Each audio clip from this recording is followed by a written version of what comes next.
Give me a second, guys. They're just starting here. Oh, God bless America. We are getting ready. Fun news. Dylan Burns has been attacked by weather Well, and that's will too likely bad. not be joining us.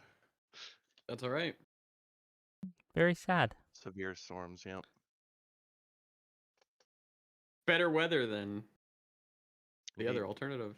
I mean, given where he's been lately, yeah, I would say so. That would be a weather attack would be the least of his worries, I would assume.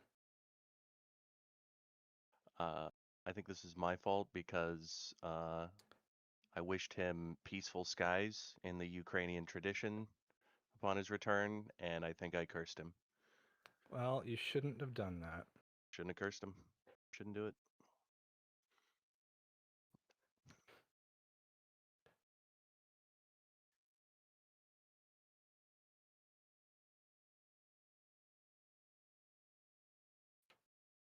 Oopsie daisy. There we are. Well, it seems as though we lost Joe Law. Hopefully he'll be back soon. He ran. He saw what he won, was up Whick. against, and he didn't have Dylan to back him up, and he was like, Yeah, maybe that's It's what it over. was. You Maybe heard. that's what it was. Is Dylan pro DSA being in the Dems? From what I I think he's kind of where gathered, Jola is, yeah.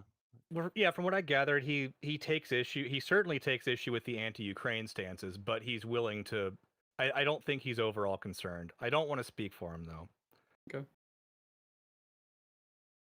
Let's try bringing Joe Law again. Hello.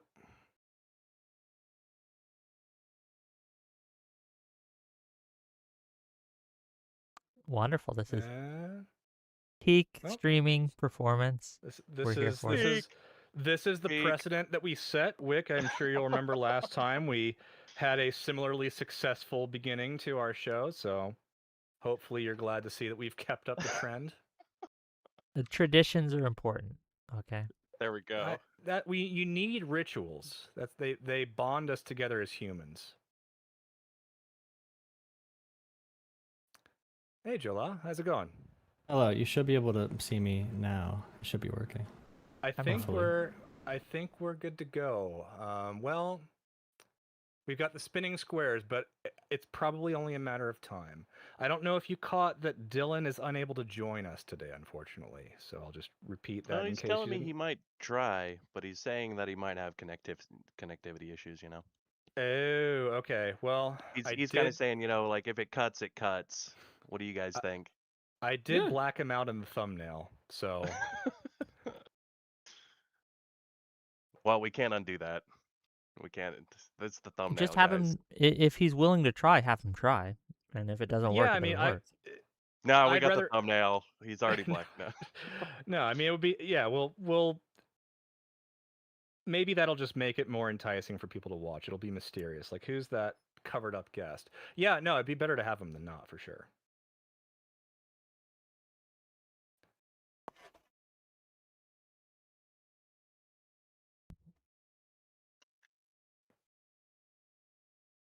So you guys been good? Everything great? How's life? Oh, I've Well, had you a know. hell of a day. I've had a hell of a day. I was out until 4 a.m. trying to find my kid in the wrong city because nobody told me that their job transfer had come through. And so I drove 40 minutes away instead of picking them up 5 minutes down the street. And I drove around for like 3 hours trying to find them in the dark. Trying to find your kid in the dark? Yes. Yep. No comment. Okay, no comment. They moved out to go to college. They're moving back in, and they transferred to here in town. But I went to pick them up at their old job 40 minutes away. Your kid's okay, in so college? This isn't That's like cool. This isn't like a 6-year-old. Okay. Yeah, when you say kid, I feel like further clarification is Yeah, they're right is at that needed. mark. They're right at that mark where they're becoming an adult, but they're still a kid to me. Yeah. And then I had to take my girlfriend to an emergency dental appointment. I wasn't sure if I was going to make it to the show, so Well, life's just full of fun little surprises like my that. nerves are shot. But we're gonna have a great show today. We've been working on it all week. I'll be the judge of Yeah, let's not. Yeah. As soon as I said it, I was like, well, great. Now everybody thinks it's going to be good. There's no reason to be premature about this. We We'll usually just- set the bar low so that we can jump over it. How long have you been content creators for the hosts? 4 we months now. 4 or uh, 5? we started in February, so I believe we are on month 7. Jesus. If my quick math works there, I'm pretty sure it does. Yeah, it's Congratulations. much appreciated. It's been fun, and people have been welcoming, even though we're kind of small fish in this space. So that's been really cool to have people, treat us with like we actually do, kind of, at least. They're not. Nobody's giving us. Nobody's just outright shunning us, which is nice. Oh, so you haven't made it as creators yet. Okay, I see. That's right. Yeah. We'll know that we've got some longevity once we start getting called out more regularly. You gotta And- have and- haters, right? You ain't made it till you got haters. Okay. That's my understanding. From what I'm gathering, it's really important to have some people throw some Kyle, I think poorly we made it. constructed accusations once in a while. I think we made it. We hate ourselves. This is we're there. I mean, that's are true, there. but I think it's got to come from other people to be official. Okay. Well, we'll figure it out. Just about to get started. Then so everybody's getting their camera going. There we go. Except for me. Yeah, Fantastic. except the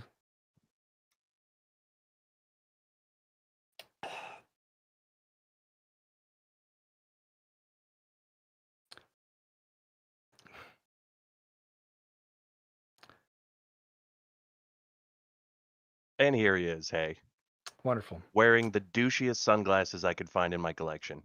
perfect. Let's see. All right. So we're going to get started here. We're going to play the intro. We're going to do a little introduction, and then we're going to get into a little game we play called Straw Man, Steel Man, and then we'll get into the conversation. Sweet. Sounds good. I'm going to broadcast the show intro so that you can all savor the vibes.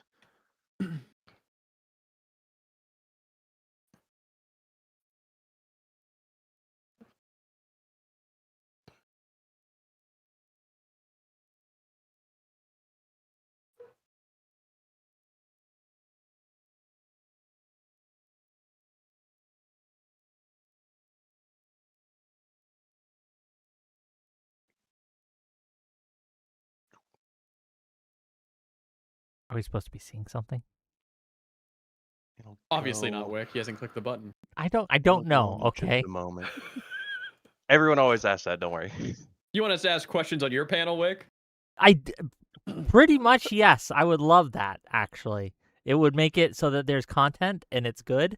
But no, you all just are like sheep having to be herded in different directions. I'm getting everybody for your next panel to not talk at all. They're just gonna sit there silently. Well, I You're guess gonna tomorrow we're flounder. going to have Destiny and Jola just stare at each other. Just in moody Seductively. silence. Could be a more productive conversation that way. Honestly. We're going to find out.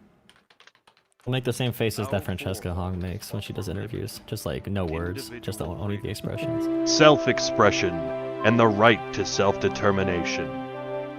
They created a government of the people, by the people, and for the people, establishing a nation of free individuals who ignited a bright beacon of hope.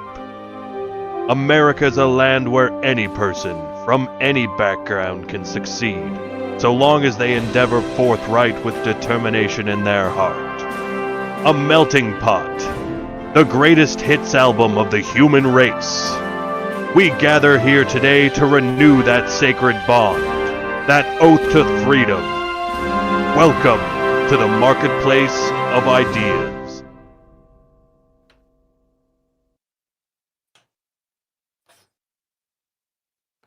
Good evening, and welcome to the show that Tom Foolery predicts will be off the internet within a year's time. It's the Marketplace of Ideas. I'm your host, Kyle Smith, and with me, as always, is a man who's trying to infect this liberal bastion with his own particularly cringe brand of communism, James Vagabond.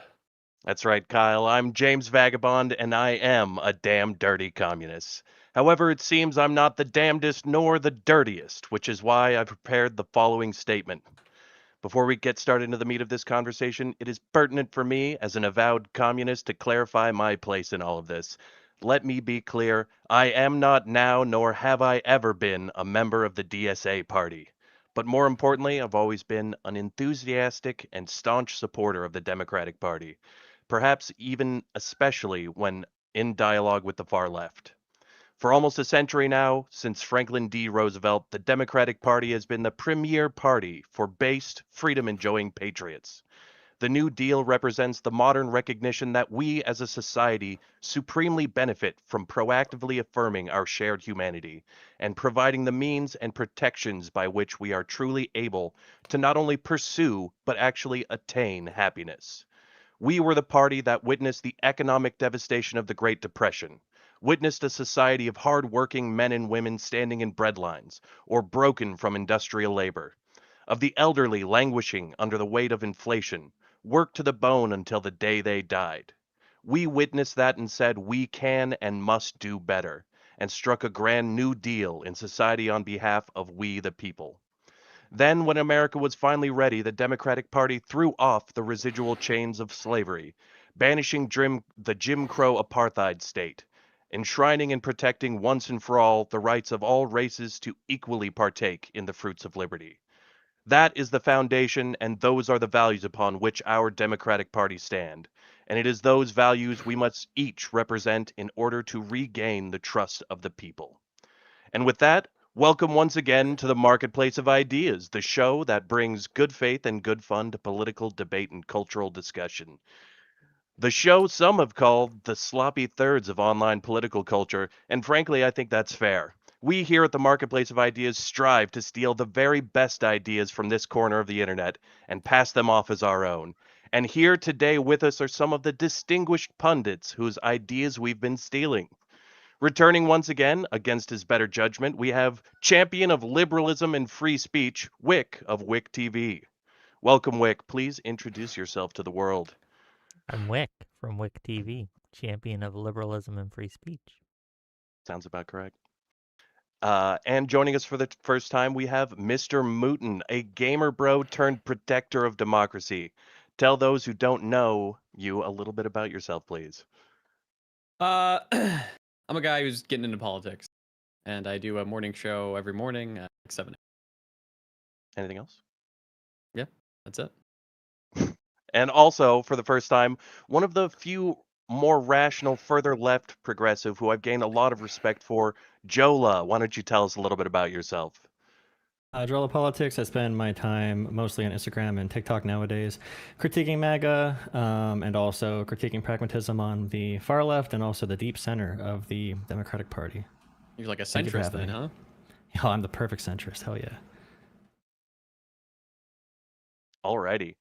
Well, with that, now that we have our guests introduced, I think it's time that we play our game that we like to play at the start of the show to get the good faith juices flowing. A little game that we call Straw Man Steel Man. Straw man. Steel man. So much like the game sounds, this is the game where we give you a straw man argument that is a poorly constructed argument built to be knocked over. And these arguments are going to be targeted to what we expect you to not agree with. And so you're going to be tasked, if you would be so kind, as to steelman these arguments and make them as strong as you can possibly make them in spite of your disagreement with the argument. Afterwards, you will have the opportunity to say what you actually believe. With that, I'd like to continue our tradition of welcoming our guests to the halls of the heroes of debate. And in honor of this theme, we will be showing them pictured in the middle of making what I'm sure at the time was a very salient point, whatever they were talking about. On my right, we've got Mr. Whick here. And then on my left, for the first time, we have Joe La Politics and Mr. Mooten. Whick, There's a fourth empty box there. What happened there? We were going to have Mr. Dylan Burns on, but unfortunately the DSA used their most powerful wizards to summon a storm to keep him from coming on. which I would think is a tactical error because I think he was going to at least speak somewhat positively for the far left joining in the Democratic discussion. So once again, a tactical error from the DSA. Well, So you love to see it. So he may try and join us, but he's worried about his connection, so he might join us at some point. With that, however, Wick, if you wouldn't mind starting us off and reading your scroll of the straw man, if you please. Let me make it big so I can see it. Hell yeah.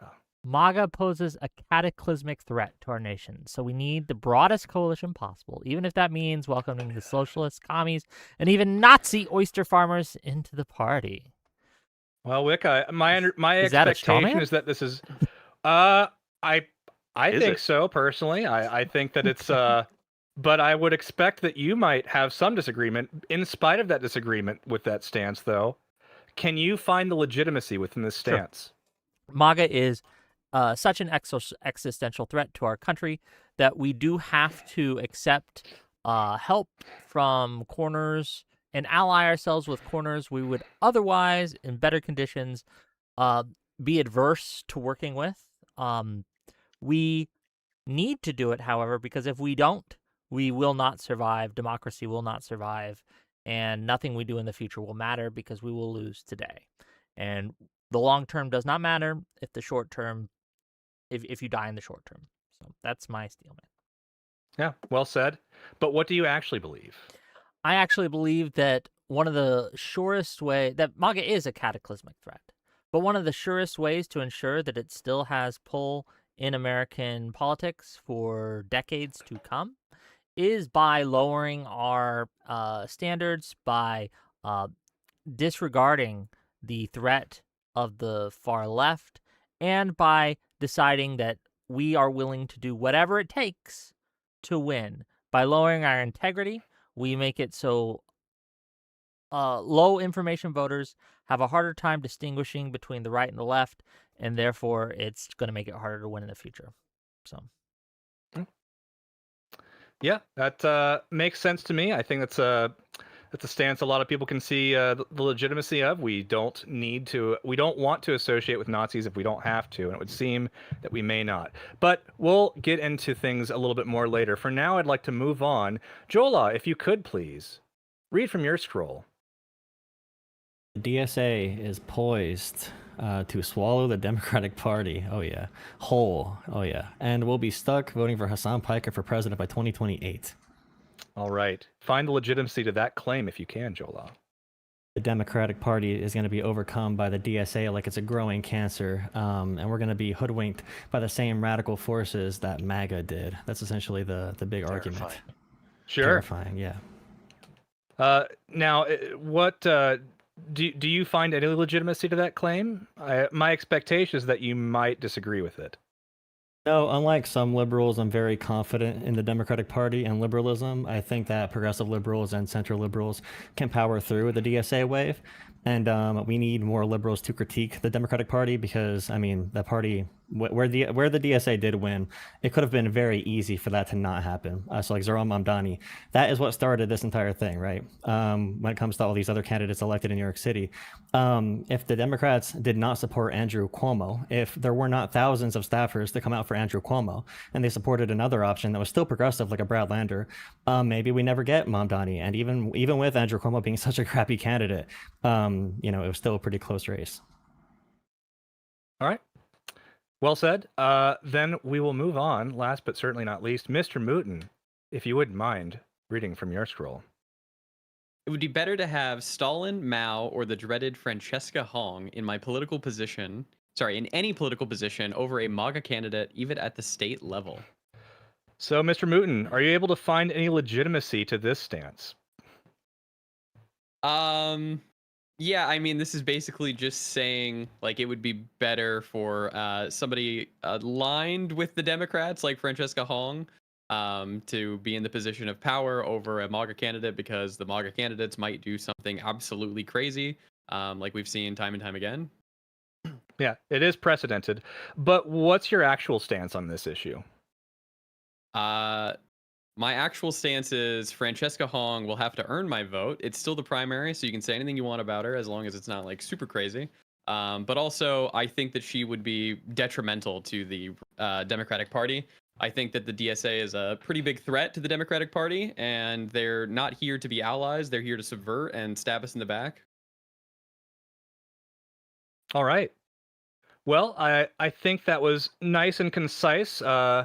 We will go ahead and end this segment. It was a great round of Strawman Steelman to get us started.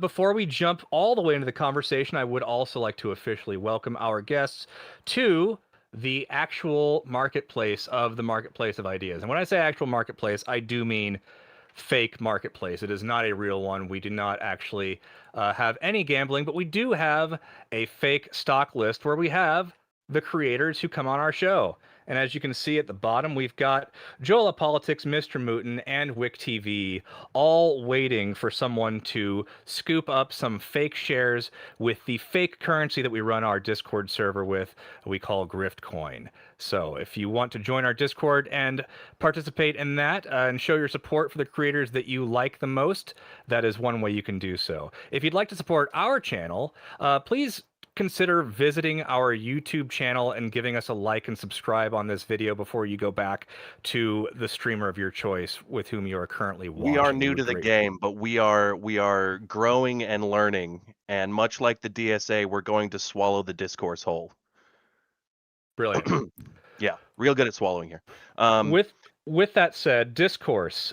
We do indeed have a long-going discussion amongst the left as of late on the internet in regards to the DSA's pull and influence within the Democratic Party.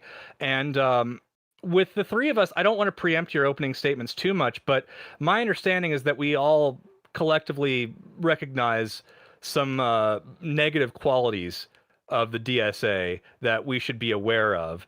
So since we seem to have that common ground, as you give your opening statements, I'd like to pose a few questions towards you.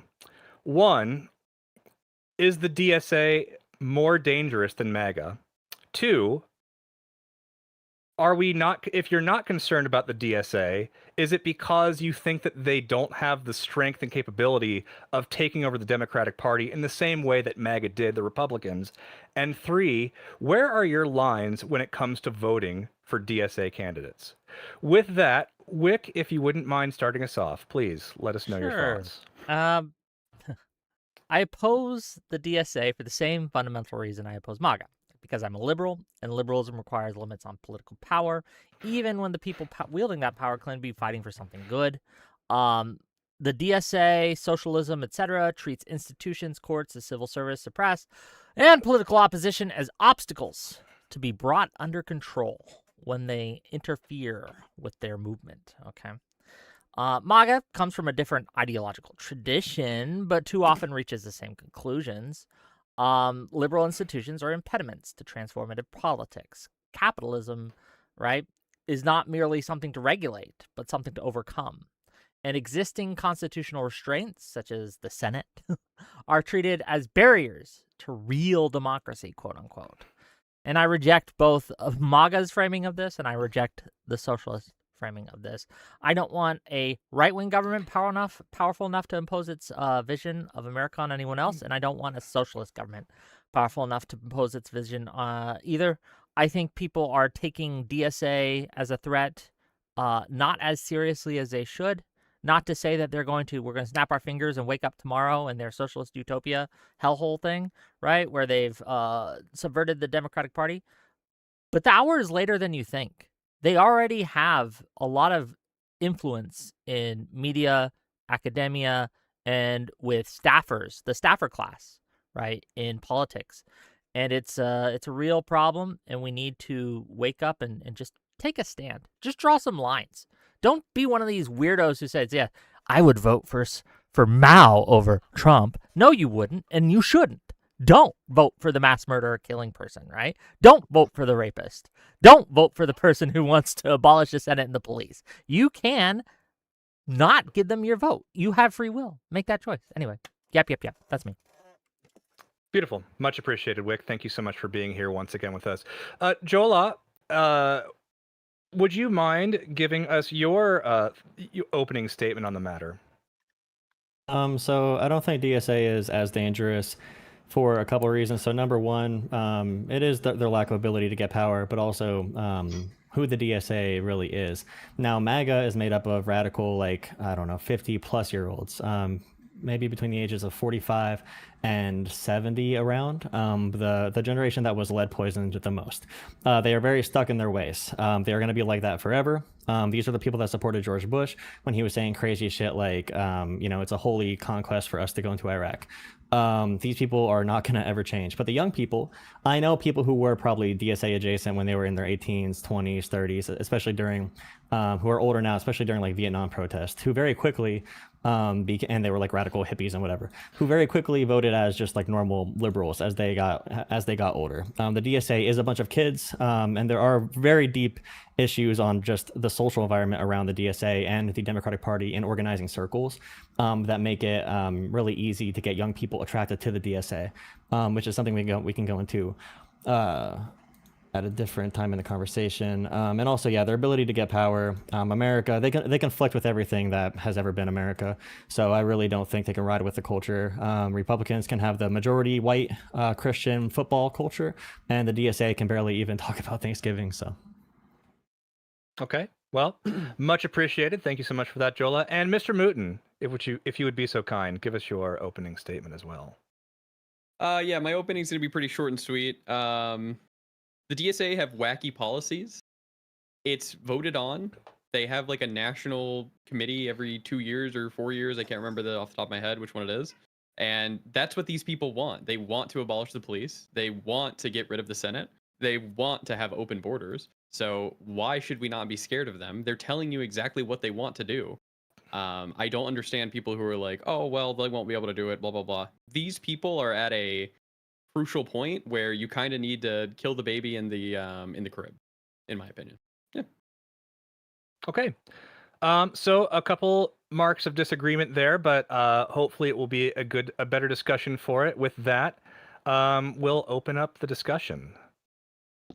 Yeah, I just Well- I guess I just don't like this idea that many on the left have decided because MAGA is the enemy and MAGA is very, very bad, and it is the enemy and it is very, very bad, that they're giving a blank check to people who oppose MAGA, right?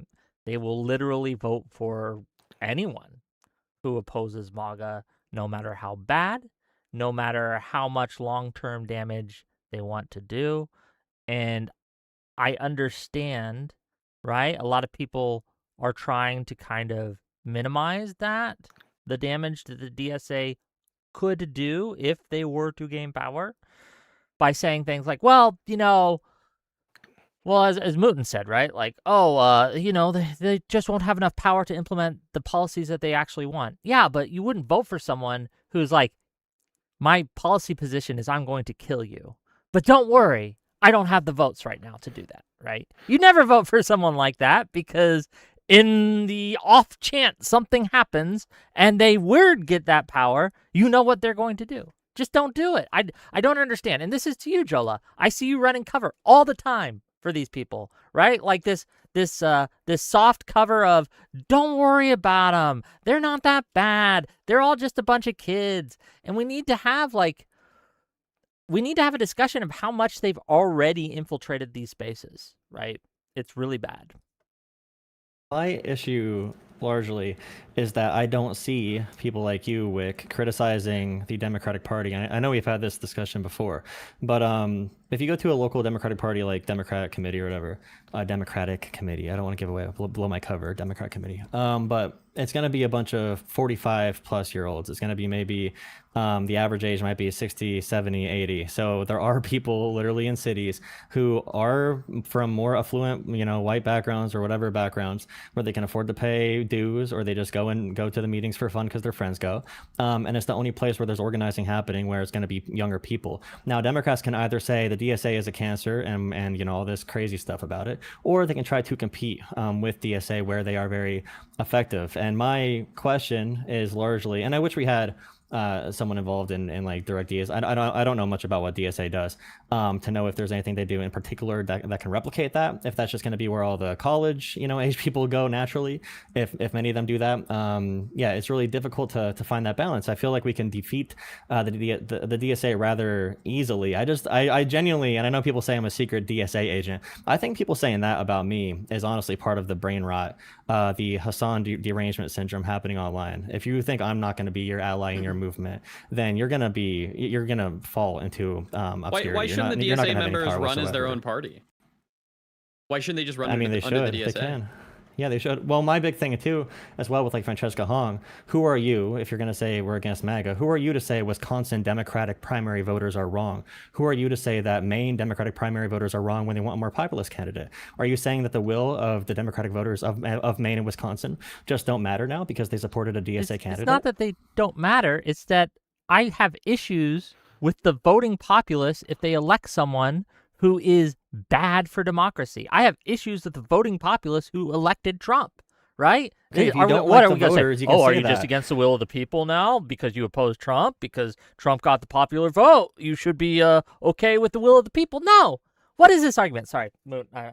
Well, he did become president, and Trump should have became president because people did vote for him. I would prefer they don't do that. But we're talking about our fellow Democrats, our fellow No Kings protesters. If they look in Wisconsin, for example, Plattner or Hong, you're not my fellow Democrat. In Hong, for the Hong case, there's like 10 other candidates in the race. The one that was competing with Hong had some type of like financial disclosure issues because a dumb intern like double or triple reported every donation they were getting. They were saying there were ad expenditures that were not even real. So she had to drop out. And the person who they have running against Hong now, he said that he joined back into the race after he failed his campaign because he got a message from God in the form of a red bird that his wife saw. And because she saw this red bird, he knew it was his time to run. And he's campaigning going around saying, "Hey guys, we can't really do anything." I'll be honest. I mean, it's less crazy than abolishing police. I've seen some of Crowley, the gentleman who is the direct competitor with Hong now. I've seen some of his takes. He has good, solid, one of the best takes on data centers that I have seen, right? Everyone, all these sloppulists now are like, we need a moratorium on data centers. This guy, Crowley, comes out and he's like, well, no moratorium. We could regulate them and maybe address some of the issues with the environmental effects that people have concerns with, but we should be building data centers. Like, data centers have revitalized communities that they've built in. And being anti-data center is a lot like being anti-nuclear in today's vernacular. It's going to make us poorer, weaker, and less able to compete in the real world. Crowley is a good candidate. Crowley is the union candidate. Crowley is someone we should be supporting. Hong is a crazy person. We're talking about politics. But we're talking about politics here. You can say F the voters, screw the voters. Okay, you can keep on saying screw the voters, we hate the voters. But politically, we need political influence to stop the rise of sloppyism and MAGA. So if you want to say the Democratic voters are dumb, then I don't know what I can tell you at that point. Mr. Mooten, what were you saying? Sorry. No, I don't remember. I was just going to say, the DSA members are the sloppulists. Okay, then beat them. Why are Democratic candidates in Wisconsin not beating Hong? Well, why is she winning? So why do you think? Two things can be true. One, Democrats can be running bad candidates, and the DSA can be bad. That's what's happening here. In Wisconsin, the Democrats seem to not be running good candidates. It seems like Hong is probably going to win. And sadly, the Democrats are probably going to lose Wisconsin over it. Yeah, and I think that's a tragedy that the moderate wing of the party could not find anybody to run. That's a good candidate. This wild, and you've done this a lot. Every time something happens that is bad, it's always the establishment's fault, right? Plattner I said nothing about the establishment. Was the establishment's fault, right? I said they are losing to DSA. Well, that is correct. It's establishment's fault. Sometimes it's okay to acknowledge that there are bad actors on the other side who are capable of being of having agency, and their agency is lying to the public and pushing bad candidates that convince the voting class, right? Convince the Hong's voters. not a good liar, man. Yeah. She's not a good liar. She's really bad at it, to be honest. She can't answer a question about Thanksgiving. She's like, I love Thanksgiving because I'm a cook, and I'm gonna use that to bring people around the table. She's a terrible candidate. My question again is, why are there no moderate And by the way, the polls can be off by 25 points, and I will be happy, to be honest. I don't want Hong to run. I think she's a disaster. But my question again is, why can we not have any accountability for Democrats who are losing to these types of candidates? Like, we have to have some. What do you mean, know, no accountability? I mean, I think we are having accountability. They're going to lose. That's the accountability. Yeah, but from liberal commentators like myself, for example, I cannot stand what's her name, Cori Bush. She lost by like 50 points to her opponent, Wesley Bell, and then called him a Republican. I'm extremely critical of her. She lost by 50 points, and she called him a Republican, which is not true. Yeah, that's bad. Now, yeah, that's really bad. But why is there no heat? I don't see any coverage from center commentators about the primaries on who is going to be the up and coming candidate, or why are we putting forward these terrible candidates like a Janet Mills? Why was Mandela Barnes not supported from the start? I feel Why like was you're Brad missing it Lander then, not because supported? Why was we've Mallory talked McMorrow about not supported? Jan- We had Mallory McMorrow right there. She was above. She was by far the favorite for Michigan, Mallory McMorrow. And guess what happened? All the progressive money went to El Sayed, and then all the establishment money went to Haley Stevens. That's why McMorrow ended up tanking. She was by far the favorite. If the establishment would have went for the compromise and went for McMorrow, she probably would have won. The reason McMorrow ended up tanking is she tried to thread the needle, and she ended up being lukewarm. She was neither hot nor cold, so the voters spit her out of their mouth, right? She decided to play a balance where she appeased the establishment, but also went to the progressive side and played with those voters, and no one bought it. If you were an established someone who liked the establishment, who liked the old school Democrats, you went with Stevens. And if you were someone who was more progressive leaning, you went towards the more progressive candidate which was El Sayed. Yeah. So that's why she lost, right? Like this idea that Stevens was a bad candidate, all the fundamentals were against her, and she lost by less than a percentage point, right? Like, you had the entire left wing come out canvassing for her, come out promoting her, come out really pushing her. And Lie about her. All the fundamentals were against her. She had every single. She had Whitmer. She had Carville coming in. She had pushing El Sayed in his primary and things like that. You have a populist wave where the establishment is seen as really bad in the Michigan area, and he still wasn't able to put up more than a percentage. Not even a percentage point of a victory. Like, Stevens was a great candidate. Stevens was strong. If you want to hear me critique Democrats, I can do that. I think it's really stupid that Dems are running like 10 candidates or 2 candidates even against DSA members. It obviously splits our votes. McMorrow should have dropped earlier, and it seems like Michigan needs to actually go and fix how they do when you can drop out, because what I think I read, I think the time that she should have dropped out by in order not to be on the ballot was like sometime in like, I think it was April. So yeah, if we're going to have candidates, we need to come together as like a party and do it earlier rather than later. Yeah, for Haley Stevens in Michigan, I don't even have it pulled up right now, but she had every single big endorsement in Michigan. She had the outgoing, the senator that is leaving endorse her. She had Governor Whitmer endorse, Peters. She had Whitmer endorse her. She had James Carville come in, who's very influential with black voters as well, and she did win a majority of black voters. And every Michigan, it was actually a meme during the primary from like centrists that El Sayed has all the endorsement from other states. I think Stevens even said that he has the coastal elites coming in to endorse him. So when Whick says that she had all the fundamentals against her, I just don't agree. She had that. She had all the local endorsements that should be more influential in Michigan, not someone coming in from the outside. I think the final numbers from New York Times were either 10-1 or 9-1 outside spending.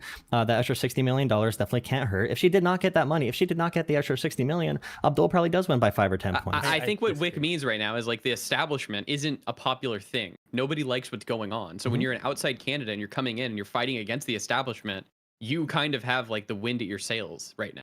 You have all like new media loves you if you are this, right? All the podcast bros, all the Twitter folks, and people act like influencers for whatever reason. And we're going to talk about the UMitch voter guy too tonight, I think. For whatever reason, people online have decided that online influencers have no influence, that the media has no influence. And they've decided to pretend this when that's just not true, right? You had they're new influencers for a media, reason. you had this Mitch voter guy make up a lie, right? Make up a lie about Stevens' internal pollster calling someone up and calling Stevens up and saying, hey, you have no path to victory. And he pushed this lie, and a lot of people, big names, Hassan, Keith Edwards, Wahajit Ali, and a bunch of others picked this narrative and ran with it. And did it affect turnout? I have no idea. But they were trying to do that. They were attempting to do that. You have new media just willing to lie about you. And I guarantee that these kinds of, like, people think that money in politics has a huge effect. I don't know if it does. We looked at the 2020 primary campaigns, right? $1 billion were spent to get Bloomberg to be our nominee. One with a B, right? $1 billion. $1 billion.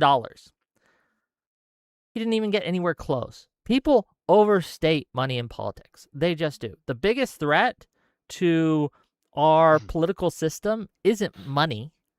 It's the staffers. And we see this by how they're acting. Like, this is the threat that the DSA and other actors on the far left really pose, is they have positions of influence and power within the media and within organization groups and within the party. And they are pushing these candidates on us that are making it harder for us to beat MAGA. Look at when Al Said won the primary. We took a lean Democratic state and it became a toss-up. It's now objectively harder to win. In a Also, blue if wave. Money just won the election, then Tom Steyer would be at least one of the 2 governor nominees. You're saying money has zero That's a more impact? recent Money No has one's zero saying money has impact? 0 impact. We're not retarded. Of Okay, course, then if money nobody's has saying- any impact, then if both candidates had the same amount of money spent, then El Sayed probably wins by more than he did, right? If it has some impact. I don't know. Okay, so money has no impact, is what you're saying. Because Yeah, if it money has has any no impact, That's exactly what I'm saying. You have yeah, to if you it has have to have any a impact, base then level of it, necessarily, but it has Can we at least acknowledge it has diminishing returns? yeah, I mean, if you have 18 ads of the same person back to back to back to back, especially like I criticized Kamala Harris, she was airing these dumb commercials in the middle of college football games. That's not going to help very much, but it does help with overall media saturation. What do you for mean sure. it's not going to help airing a commercial during a college football game? Having Kamala Harris come out in the middle of a NCAA game when everybody's in the bar drinking or whatever, no one's watching that commercial. I've been at these You're places. completely wrong. You think people are staring at the TV and watching Kamala Harris ads on, all the dude bros Yeah, at the bar? I think older people, the people who actually go and vote, are watching the ads. Yeah. Well, I think it works on normal people too. Mountain Dew and Pepsi spend, billions of dollars for a reason, and we all like to think that we're immune to the wiles of a Mountain Dew commercial, but there's a reason they spend billions of dollars.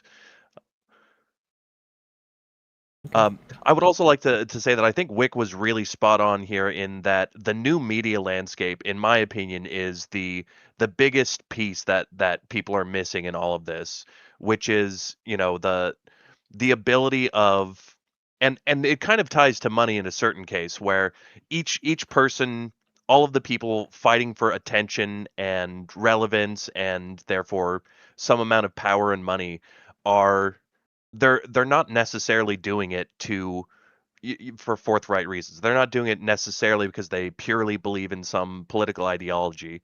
Instead, it's something more of an attention economy where the most bombastic, or in the case of like the DSA and the political landscape, people promise the moon and they don't have to deliver anything. And so they get to use this sort of rocket fuel in the social media landscape to get attention. And we've seen it in MAGA once they actually get the reins of power, they can't deliver on anything. And to me, that is where I focus my thoughts on all of this conversation, is the new media landscape and the way that it is taking control of society and all these big decisions we're making. If I may. I will say, Please. just really quick on the new media point, because I know you're going to talk about that, but Haley Stevens did have probably the biggest new media clip of the primary with her TMZ interview when she went off script and they did not want her to do it, but she was her genuine self. If she would have done that more often, instead of talking about Abdul Sayed's podcast over and over and over again, and I'm endorsed by Barack Obama, like over and over again in the debate versus Abdul, she probably would have won. She would have won When this did she say primary. she was And you have to endorsed ask by why the Barack consultants are Obama? telling her to talk like that. She didn't. She talked about her endorsements constantly. If you look at the exit polls, Hold on, you and just said interviews that on the she ground. said that she was endorsed by Barack Obama. I don't Obama. think she ever She said that. She never She said gave that. the impression that she was in the flyer Okay. she put out, and you could see her talking to black voters. There's a clip of her walking around to everybody saying, "I was proud to work with Barack Obama." She's obviously laundering his name and using it for that purpose. You realize she did that not she say, was "I have an endorsed official by Barack endorsement." Obama in the past, right? Okay, was she for this election? That's a terrible Did argument. she? No, but if Sorry, you're gonna- did she say Oh, I that was she endorsed by Barack Obama when I ran for Did she Congress say in a that? different race. Did she ever say that? Did she ever Why say did you bring that? that up? Why did you bring that point up? Why does it matter? if she Well, was because this endorsed is for one it? of the. Go ahead, Moon. Please, sorry. Because you're literally saying like, oh, why is she bring up Obama? Well, she was endorsed by Barack Obama in the past. She has worked with him. So why are you lying and saying that she said on the debate stage that she was endorsed by Barack Obama? Can you answer that? I think it's fair play. I think it's fair play to use Barack Obama's name. I Sorry, support can any you answer candidate to do that? that. Why you lied and said that she was endorsed by Barack Obama on the debate stage? Were you wrong? Okay, I didn't say on the debate stage. She gave the impression when she was talking Sorry, to were voters and you also on the flyer wrong? she put around. Yes or no? I was super wrong. Good. Pulling Thank you. some Pisco stuff. Okay, here. so in the debate with Haley versus Abdul, he gave answers to questions on things like green energy, and also about the air pollution, about the sensors that are going to detect air quality, how we can make sure that we monitor that from different corporations. And she went on a story about like, I'm endorsed by the Attorney General, I'm endorsed by Whitmer because I'm going to bring home a future for people like you. It's just a different kind of politics. She sounded great off script, and she kept bringing up Abdul's podcast over and over and over again. Why would she bring that up so many times? She had terrible advisors, and the one time she did a genuine appearance in front of media, she went off script with TMZ. She got by far the biggest media clip of the entire primary. So what's your point here? Just that New media is when she's, like, accessible off to script? moderate candidates. John Ossoff goes huge on independent media. Talarico does huge on independent media. These are not exactly far left DSA candidates. Definitely not John Ossoff. Definitely not Talarico. But they can still use new media. It's a candidate quality issue. Well, that's not. Hold on. That's not a candidate quality issue. That's a messaging issue. Here, I will criticize the Democrats. Yeah, and that's if I candidate may. quality. Yeah, if they can't No. message in the modern era. Yeah. Hold on. Well, Sorry. if they're Well, it's capable obviously of not it, an they're just issue. getting. Let me Because get she my can point do out. it. Let me Yeah. get my point out. I think that the Democratic Party, the DNC, the establishment, whatever you want to call them, has failed when it comes to meeting the moment with new media and the landscape that we find ourselves in. Their messaging has been terrible, and it needs to improve. But that's not a candidate quality issue. When I think about candidate quality, I think, how are Planner. they going to govern? Are they going to be able to get bills passed? Are they going to be able to stand up for their constituents and meet the moment and oppose MAGA effectively? And I think that messaging matters, no doubt, but I think that that is what gets you in the door. One of my problems with the DSA and with the left and with the rise of the populist is it's all empty vagaries. We saw the DSA candidate went on, I'm not sure which interview it was. I don't think it was Fox News this time. It might have been, where they were basically asked about their tax policy, and they had slogans. We're going to tax the hell out of the rich. We're going to tax the hell out of them if you make a certain amount. And they were asked a very simple question. Okay, how does that work? They weren't able to answer. Was this Whenever- the vice lead of the DSA? Yeah, was this Yeah, yeah, Megan yeah. Comer? And that Megan Romer. that continues to happen. When pushed on, how are you going to get this done? They don't have any answers. And it's because it's all I don't like the empty. DSA. It's all yeah, vacuous. I'm against the DSA. Yeah, I don't like the DSA. Yeah, I'm against that. Yeah, I mean, I Okay. think that we can agree that like the Democratic members need to do better with new media and need to come across more personable versus like robots like Hillary Clinton did. Like if you watch Hillary Clinton interviews now, I don't know if I was brain broken back then or what, but Hillary Clinton now seems super personable, super cool, super chilled, like somebody you could go have a beer or talk with. Versus before, when she was running in 2016, it all felt weird, cringe, and just not good. So I will agree with you, Joel. We have a problem in the Democratic Party, and we're not like faultless. Yeah, I definitely agree about Hillary Clinton. I don't know if that's I was definitely brain broken at the time, but I also think that if she would have done more long form media, if she hadn't been so allergic to going on more podcasts, things of that nature, she might have endeared herself better to the public. Although, I mean, being the way things were at the time and how much the well was poisoned regards to people's perception of Hillary Clinton, I don't know about that. So the danger here then is the DSA's ability to capitalize on the wide open media landscape that has been a That's bit one of them, yes. underutilized by. That's one of them. Yes, What- one Yeah, of the them. And to be Republicans clear, seem to have. the messaging they're using to gain power and influence is anti-Democratic Party, right? That's how they win. Is they point to the Democratic Party and they say, these guys are failures. These guys suck. These guys can't win. These guys haven't done shit for you, right? And they use populist rhetoric to paint the Democratic Party as feckless, impotent, and bad. And like we have studies actually that show one of the reasons it's been hard to hold Trump accountable for his corruption is because so many voters see the right and the left as the same Equally corrupt. when it comes to Yeah. corruption. That's bullshit. But one of the reasons they feel that way, and one of the reasons the voters think that way, is because you've had nonstop for the last 10 years a constant stream from segments of the left saying just that, right? This is the danger, one of the major dangers that the DSA, the far left, etc. pose, is the messaging that they use to win makes it harder for us to differentiate ourselves from MAGA. Dems need to run on easy things that like the American people are actually gonna like. One of them is just gonna be, I'm in super big support of free or reduced childcare. Every family can take home extra money each month; it'll go in their pocket. Another thing would be stock trading. I don't think any Democratic candidates or anybody in office, public office, should be allowed to just publicly trade stocks, especially in Congress or the presidency. So we need to have better messaging as Democrats.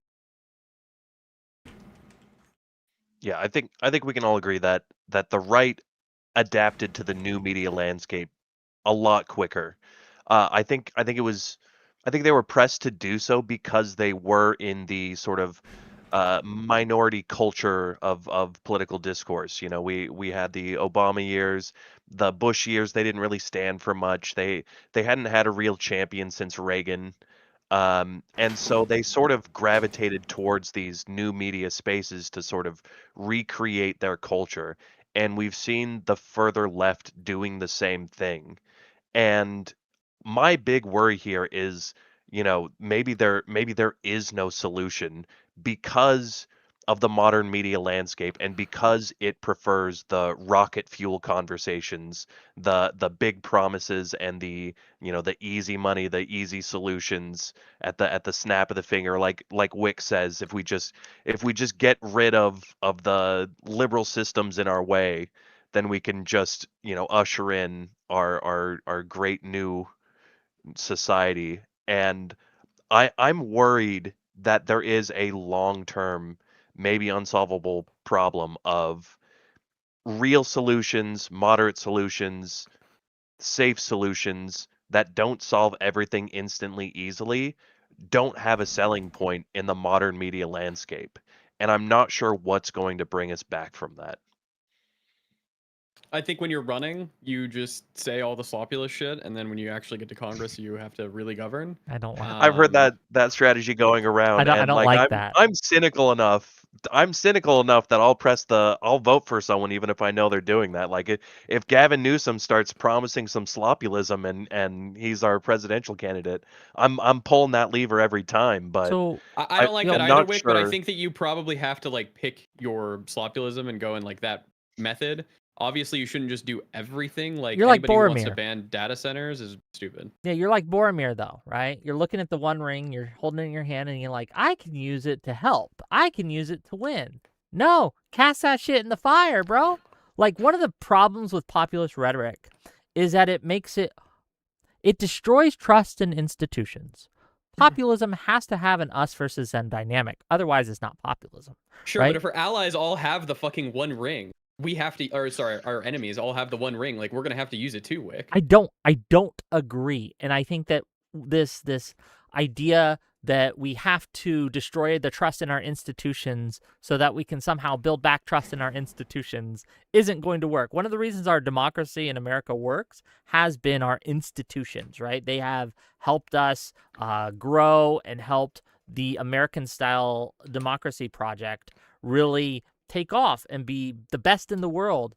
And one of the biggest reasons MAGA is winning is because the trust in science is all-time low, trust in media is at an all-time low, trust in academia is at an all-time low, trust in Congress is at an all-time low, trust in the executive is at an all-time low, right? Like, if we want to get out of the MAGA era, we have to actually defend our institutions and say, no, sorry, sir, that rando college graduate with a bachelor's in communications does not actually know how to solve these problems. But that 60-year-old who's worked in this industry for his entire life might have a solution or two, right? Sure, then our Democratic candidates need to actually go on stage and say that. Yes, no, Because I feel like that's why I said nobody's we have a saying that. messaging problem. Yes, you're Yeah, right. yeah, You're right. yeah, sure. But it's not. But it's hard to win primaries saying that because of the populist wave. It's just Sure, but I feel like that's a bit of a defeater. Like if Haley Stevens was up there, and I think she was kind of trying to say this by calling him a podcaster, but I think you need to be a lot more blatant and in the voters' face about it and just be like, this guy has never done anything in like actual the Congress or the Senate or public office. Like really, I know he kind of had whatever it was.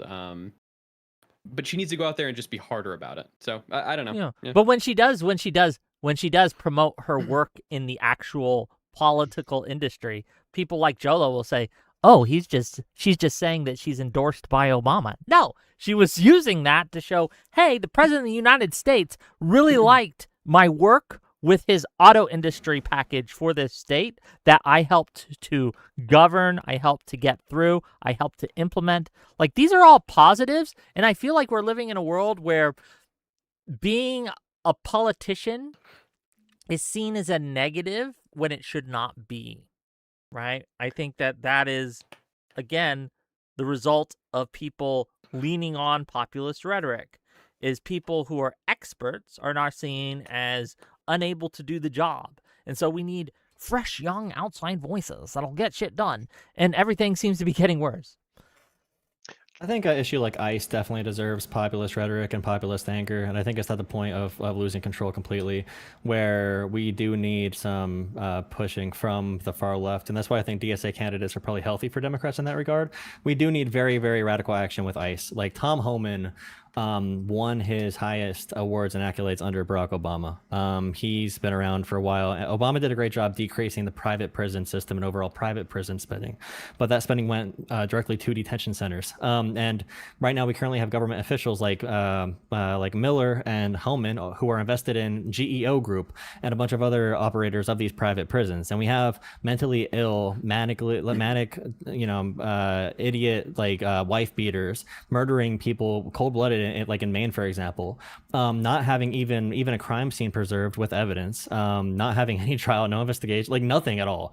The FBI is not even going to be investigating these cases anymore. It's disgusting. Yeah, and I think that is like an issue where voters are, I think they're right to want populist anger about that. And I don't know if we're going to get the reforms. And even if my overall take would be repeal and replace ICE. You don't even need to be like abolish, but that's like Abdul's point, is repeal and replace it with the, it wasn't ICE, it was the immigrant. He does say abolish ICE, but yeah, what he means is repeal and replace, which I think is what most people INS, want. was it? Immigration and Naturalization Services? You Yeah, say the INS that's was what here most before people ICE, want, yeah. and I agree with you.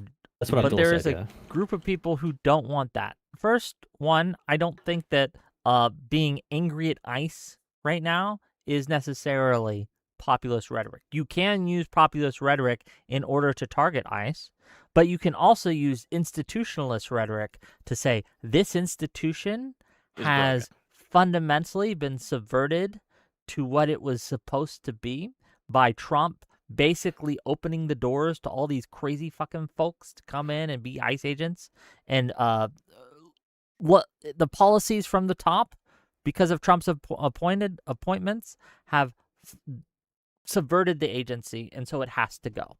And so we can build a better agency, right? And we can build a better version of immigration enforcement in America. I don't think that that's necessarily populist rhetoric. It can be. But you're absolutely right that if it is an institutionalist take to say this institution isn't working and we need to reform it, or we need to replace it, or it's just not fulfilling the job that we thought it needed to do, so we just need to get rid of it, right? This is a fundamentally different thing than saying the corporate elites have destroyed us and it has decided to subvert the will of the people, right? These are different types of messaging, and I think that we need to be careful with how we message for even Maybe this would things that we define have my point better. context So I think we need, this might be a good take to get things stirring a little bit. I think we need people like Kyle Kulinski to get ICE reformed. I think we need agitators who say a bunch of crazy shit, who have huge platforms, to say this is messed up in a really emotional way that gets people really fired up. That's not just like, oh, I'm doing a You don't think policy analysis people are of already the... fired up about like people getting shot on the street? I don't think Kyle Yeah. Kulinski is adding to the firing, honestly. No, but he's helping. He's moving in the right direction. I looked Wow. at his page earlier today. He's making like 15 anti-Trump videos for every one anti-Democrat video. I'll take that ratio any freaking day. And people like him are being rejected by liberals, mostly online. But everyone I know watches Kyle Kulinski. Everyone I know watches because I don't think Kyle Breaking Kulinski is Points, like a Democrat. I don't Well, think that he's a part kinda of like explains the your team. takes, if everyone you He's know honestly just watches a like a Kyle political Kulinski. pundit. It's young people. It's young people who are like being motivated to join like the DSA, and who like Zoran Mamdani and AOC and Bernie Sanders. And these young people are gonna grow up to be political actors, and we need an off ramp for them from the DSA, and we have to at least abide by some things they believe to be very true about politics. Can I ask you a question, Jola? Mhm. Would you be okay with a pundit who was very anti-Trump? Okay, every day he came out with an anti-Trump video. It's just that every month, right? So after 30 days of anti-Trump videos, every month he comes out with a video of why we can't trust black people. Black people will steal your daughters. They'll steal your bike. They'll come out and make your life worse. And black people are the worst. Would you let someone like that in your party? Or would you say that it's okay to watch this guy because he's primarily anti-Trump? I would say, now here's the difficult thing. So I would compare that to spreading a video of like Sagar on Breaking Points, maybe, where I would maybe use them as a tool to maybe not de-radicalize, but to suppress the voter turnout of idiots who would follow someone like that. So even if it's not, and this can be a debate also about friggin', I don't know how I feel. I'm leaning towards negative about Hunter Biden on Tucker Carlson's. I have not seen the whole thing. I've seen clips, but so far Hunter Biden's like, oh, we had a great time. Is this a yes looking or at the a real enemy of no? Israel. Well, it requires a lot of nuance because the actors were Can you say yes or involving no here are gonna first, be and then we can tools. get the nuance after? I think the coalition, no, but are they useful? Yes. Okay. This is part of the One Ring thing. I don't think we should be using people like that. I'm glad you wouldn't let them into the coalition. I appreciate that. But I think that you're playing with fire when you're using people like that, right? You're saying, well, we're creating this beast, we're feeding it, we're giving it attention, we're giving it impressions, we're giving it views, we're spreading its clips, all these things, and we can control this beast, right? I think that you're making a mistake when you do that. And same with Kyle I'm Kulinski, returning. right? I think that people who are promoting Kyle Kulinski, he is someone who I consider an anti-Semite. I think that he's very anti-democratic. I think that I worry about his aversive elements. Sharing him because he's anti-Trump most of the time is like saying, well, we can control this forest fire. It will never get out of bounds. We know it has, a potential to be disastrous, but, it really is helping us in some ways. we don't But need Kyle to do this. This is Kalinske- not necessary.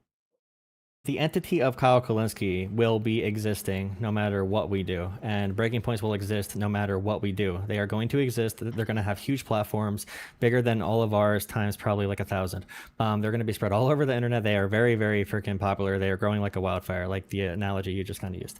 I would compare it to, I think you would agree. Do you believe that Russians and the right wing help fund the Green Party to beat Democrats? I don't know if the word is to beat, but to Well, subvert.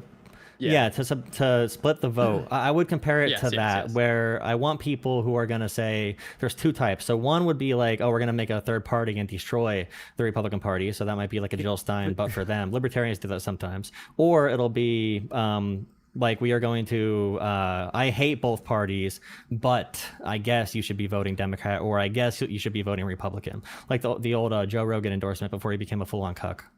Yeah, but you understand in Russia's goal isn't just to beat the Democratic Party, right? Russia's goal is to fucking destroy America, right? They are wanting to cause chaos. They do not care about the second order consequences of who they promote. In fact, it's probably a bonus to them. Like, no, oh, we get to hurt the Democratic Party and push these crazy conspiracies? Hell yeah, right? Like this idea that that we should do the same thing is to fundamentally misunderstand that we, as people who want to have America grow strong, are in a fundamentally different place than our adversaries across the ocean that want to just destroy us all. They want to destroy MAGA too, right? They want to destroy it all, right? So I Well, don't now think they that do. we should be doing the same as Russia. I think that that's Well, they got MAGA into place already. Now they want to dissolve MAGA, dissolve it into the J.D. Vance, Peter Thiel, completely Russian-owned party. Right now, it's like a competition between a couple different forces of foreign powers to control the Republican Party, which is really fun. And part of Laura Loomer going to Ukraine, which now the lefties hate Ukraine even more now, which is insane. And I wish Dylan was here. That'd be a good person to have here for that conversation. But I would just say that when I'm talking to people, I've gotten a surprising number of people to not vote Republican by showing them a Joe Rogan post. But before he was a complete cuck, like I said, even Joe Rogan doesn't like this guy. Or even right now, I can get a Republican to not vote Republican, and you can say like there's second and third orders that can like really destroy us about that if they are successful in making the Republican Party even worse. But I can get Republicans to not vote Republican right now by showing them a Tucker Carlson video, which I do think is very dangerous, and that's the whole Hunter Biden conversation. Then you have to have a conversation about how likely do you think it is that would be successful, and who are the figures you're pushing, and what are they saying. So like Sauger from Breaking Points, I think he might just be an asshole that can help us like say negative things about Republicans sometimes. But I think Tucker Carlson is very powerful and dangerous to play with. So I'm anti like Hunter Biden doing that for that reason. It is I would only be anti Hunter Biden if he only went on there and he like jerked off Tucker Carlson the whole time. He kind of, If he I mean, went- they I went haven't in on watched the it Israel yet. point. Yeah, the Yeah. Israel point, even after Hunter Biden's like, we both related around the one core issue that Israel is the one that leaked my nude photos and destroyed my father. Israel, yeah, they went fully into that. If so. he just went on there and jerked off Tucker Carlson, I would say that is absolutely bad. If you're going on these platforms, you should be somewhat adversarial and you should have a real conversation and at least show the audience at least one point that you disagree on. I'm sure he did something, but yeah. overall negative in my opinion. I I'll need to watch watch it, it and too, I'll to be check it. fair. Yeah. I'd Did like any to of try you- to unpack Wick's metaphor there, where the idea of someone who had 50 videos that were anti-MAGA and then one that was anti-black. And I think that obviously is designed to morally load some of this in a way that isn't quite analogous, because it offends us very viscerally to the concept of being racist is so obviously wrong. But socialism and progressive ideas are not so obviously wrong. They don't creep. They're not as malignant and irrational as that. And there's a lot more people that are open to those ideas today. Whereas, I don't think. I might have to chew on this a little bit more, but Well, what I'm trying, yeah, go for it, Kyle. it's been an insidious process, right? the Democrats have been accused of socialism for the past 10 years or so, which has made it a lot easier for Matt. actual socialist ideas to establish themselves as being acceptable within the a lot of people's minds of what the democratic framework should be.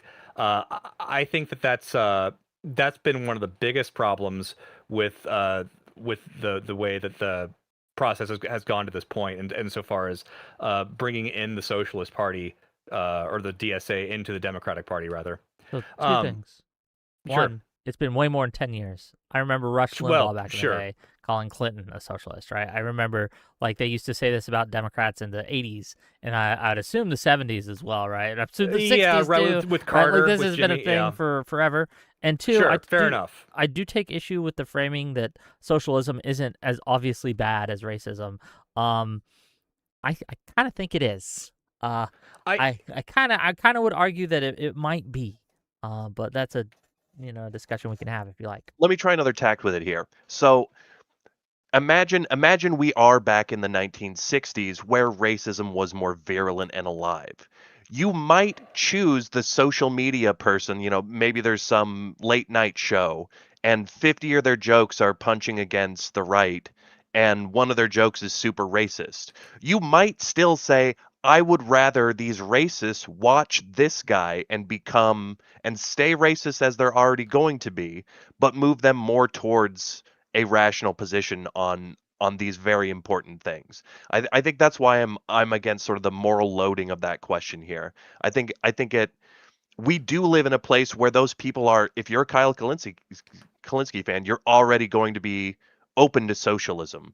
And so if you use a Kyle Kalinske clip to radicalize someone against Republicans, but they're already a socialist, they're already a Kyle Kalinske fan, I don't think you're really increasing the harm and increasing the amount of socialism in some serious degree, and that is outweighed by what you're doing in bringing them against MAGA. I think there's a fine line that we're going to have to search for in this political battle Sure. that we're facing. We need to be afraid of alienating too many people, Well, right? here's the thing. Like even treating Jola here as an enemy to a degree would be bad, and I would rather have people like Pisco and Hutch having open communications, having open social relationships with people like Kyle Kalinske that are a little nearer to us and a little bit more rational than Crystal and etc. And I think we would benefit more from having those relationships Why? and dialogues than shutting them off. Kyle is not on our side. He's on the side of content and content creation. I don't like when people say that like Kyle is like a Democrat. Kyle has voted for Jill Stein since like 2008. Yeah. I think that we fundamentally misunderstand the danger that look, I'm all for talking to even my enemies, right? Having good faith, open dialogue with even people I strenuously, vigorously disagree with. But one of the things that when you have that kind of conversation with someone, you have to make it very, very clear that there is serious, strenuous disagreement, that they are your political enemy, right? Jola is, in this, my political enemy. He wants a different thing than I do, one that I feel is harmful to the overall health of not only the Democratic Party, but America as a whole. We have data on what wins elections. We have a lot of data on what wins elections. And guess what, gang? Moderation is what wins elections. Blue dogs outperform progressives who outperform the DSA. We know this. We have the data, years and years and years, election after election after election after election. For some reason, people have decided that, well, yeah, we have all this data, but this guy on Twitter once said that there are secret socialists waiting to rise up as soon as a socialist gets nominated for a primary position. Or the youth voters will turn out this time, I swear, right? It doesn't happen. We can look at the stuff that we know to work, and we can use that. And I don't know why we have to pretend that, well, maybe if we just sidle up with the socialisms or the socialists, we need them on our side. I would argue that having a socialist on my side pushes 10 moderates away. For every one socialist vote we gain, we'll lose 10 other voters. I think it's just a simple math equation, and moderating wins. Moderating's good. I think that might win in general on long trends, but it might not meet certain moments. And I think What we does that come to mean? these. What I mean is, of course, it would tend towards sort of the Overton Center over time, and some sort of establishment, some sort of tendency. Like you wouldn't it wouldn't be rational to assume that there would be a system that's just bouncing from extreme to extreme. Of course, some sort of average and center. I mean, I guess I would have to look more at what data you're pulling from to understand how this fits into your argument, but uh,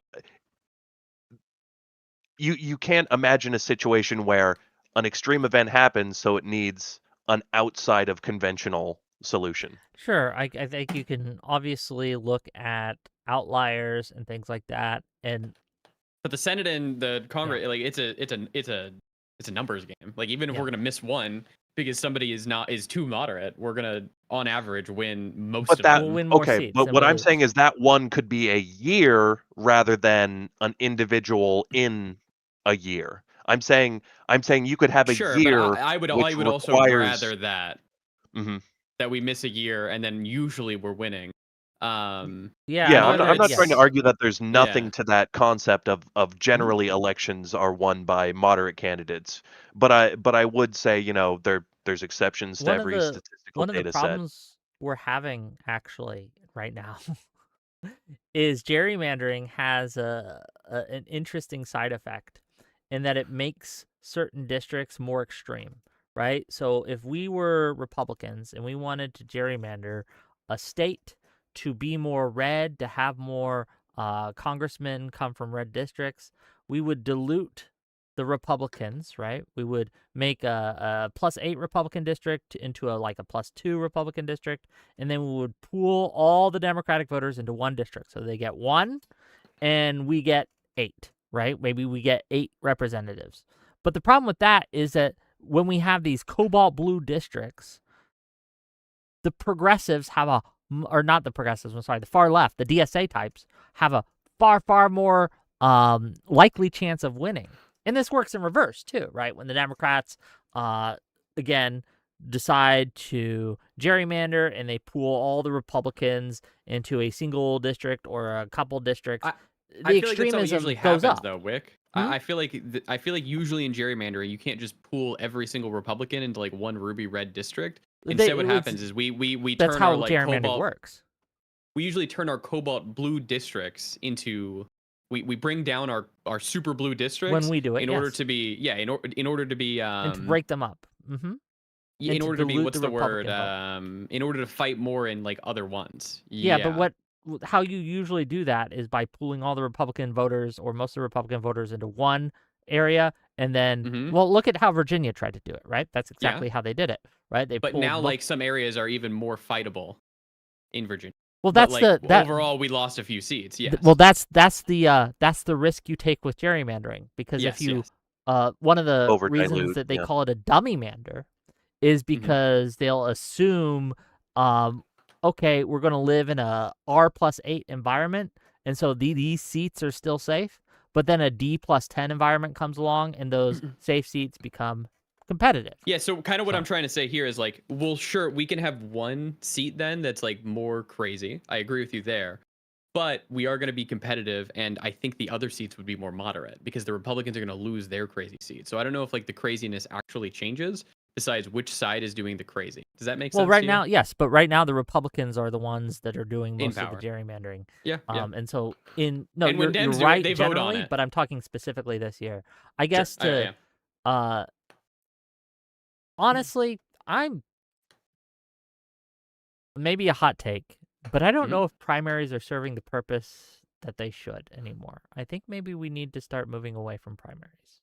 Yeah, we have I don't think we need to move away from primaries. I think what Dems need to do is they need to actually coalesce around candidates quicker. And I think that we need to have something in the DNC that basically says, hey, if you're a Democrat, we're only sending like one of you to fight the DSA. Like, we can't do this thing of like there's 3 of us that are fighting in the fucking battle. I think the primaries have a huge problem of the people that vote in primaries are the people that are most politically active, and the people that are most politically active are getting informed on the internet and new media and rocket fuel politics. And so we're getting a lot more change than and not it's a selection for the same kind of rocket fuel in the candidates, and that's pushing moderation out of the process. And yeah, I'm fucking worried about that. Are we all pro like not first or fuck it, we do first past the post? Are we pro ranked choice? I like ranked choice. I think ranked choice is probably a good system. I think it gets you the most moderate candidate you should be going for in politics. Yola, you're muted. Oh yeah, sorry, I was muted. Jungle or ranked choice is definitely better than nothing. Okay, I kind of I vibe with jungle actually. Jungle's kind of fun. It would I be haven't fun. done the Kinda algebra freaky. on any of these things. I have no opinion. It's funny watching that Jola, mayor guy lose for LA too. That dumbass reality TV show mayor that lost to that socialist camp. That was funny as shit. Jola, I'm sensing your internal sense of political homelessness right now, and I just want to commiserate with you for a moment as someone who's progressive and has some radical ideas, but at the same time wants to take things step by step and be rational. I just like to commiserate with you for a moment over being politically homeless and being too extreme for the Hillary Clintons of the world, but not extreme enough for the Nazi oyster farmers of the world, or the you know, the extreme DSA. Yeah, I mean, I agree. I think there's gonna be some type of lane for it, especially with like internet drama. Like I have the same number of videos attacking Hassan, Destiny, Crystal Ball, Kyle. Like I have the same number of videos going after all of them. Probably even more going after the far left because I want them to be better and be improved. And I'm someone who has supported my governor Josh Shapiro, who's very moderate. Center right in some ways with like school vouchers, for example, and also Zoran Mamdani because I think I need to listen to where the voters are going. I need to sort of work with it and get to the best place I possibly can. And yeah, I just don't agree with the. But listening where the voters severity are of, like, going the is going to DSA. depend on what the area is, right? Yeah, but like with the current Democratic Party voting base, I can look at all these races and I can see why these candidates were chosen where they were. Like where the Daria Can I- Lisa won, I could see where they did not put in effort with campaigning and they did not take her seriously whatsoever until the very, very, very end, after the DSA was knocking doors for months and months and months. And that was like a 30-year incumbent who just thought they had it locked down. And they thought such a goofy candidate could not beat them. And they were wrong about it. That's one reason I'm not worried. Because if Espayat, I think his name was, if he would have done anything, he would have beat Daria Lisa. Yeah, I just don't think she's going to be there for more than one term. Well, one question for you on that, Jolef, right? You say we should go to where the voters are going, right? Move in their direction. Is that kind of your general thought process? We need to help guide it. We're not Okay. going to be in control of it as much as we want, but we have to help but guide it to a we would productive generally go with what the voters are going. Did you support El Sayed or Stevens in the primary? place. I supported El Sayed, but I was really big on making sure that if Haley Stevens won, that I would have That's shit on fair. him if he did Yeah, not support her. Like, were you aware of the myriad of polls showing Stevens outperforming El Sayed by quite a bit in certain instances in the general election? Like when people keep telling me, "Oh, we should go where the voters are going," and they do that from the left to say that we need to elect more left-wing candidates. But in poll after poll after poll, and election result after election result after election result, we see that in general elections, when you allow all the voters to vote, they tend to move towards the more moderate candidates. So I don't understand, like, if your position is we need to go with where the voters are going, why didn't you support Stevens in the primary? I'm not going to be your guy to trust all these polls. I'm not going to, like, Susan Collins was down by 9 points, and I think she won by like 12 points in 2020. Anything can happen in the next 90 days. I think it's malleable. The differences were not that huge other than the one outlier poll. So I don't really go off of that. There's other intangibles I'd look at with the candidate. If Abdul loses, performance. what do you think is going to be the issue?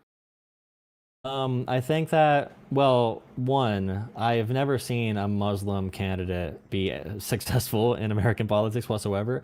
That'll be a big issue. It was also a big issue for like Kamala, for example. Republicans are just freaking, I mean, racist as hell. You saw that one guy, Amir Hassan, his name was. Trump endorsed him in Yeah. the one district. And the Republican district voted for a white guy that was not even in the race anymore. He had no profile picture. Amir Hassan got 30% of the vote. The white guy got 50%. He got a majority of he wasn't even running.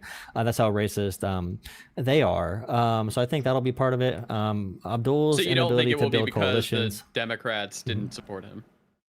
I've been extremely vocal about Haley and McMorrow. I think they've given a masterclass in supporting the candidate that they lost to. They're going above and beyond my expectations. I've been very critical of like Jasmine Crockett for not doing that, and also Cori Bush for not doing that. So I think I'm pretty consistent along these lines, and that's why I'm saying to you guys, like, you got to be good to know, careful who yeah. you call your enemies right away, because I'm definitely not. But for this, Well, I'm happy. that's why I'm asking these questions, because I have no. Yeah. So, no, I appreciate it. No, it's all good. Now, Yeah, since so- we Don't go for it, Kyle. since we've been talking about the race in Michigan so much, I do want to be clear that my understanding is that El Sayed is explicitly not a member of the DSA, and he's referred to himself as a regulated capitalist. Is there any concern that he's being dishonest with this identification? My animal with El Sayed is his associations with people I do consider to be cheerleaders of mass murder, animal abusers, and basically anti-Semitic terrorist simps. I worry that he isn't distancing himself as I feel he needs to do from this, and it does make me wonder why, right? Why is he continuing to play footsie with someone like Hassan Piker? Does that mean that I think he's a secret socialist? I don't know. But I I do don't wonder. think It does make me question what his true motives and goals are here. Mooten, do you have any input on that? I think it's disgusting that he hasn't disassociated yet, but I think that we have a little bit of time.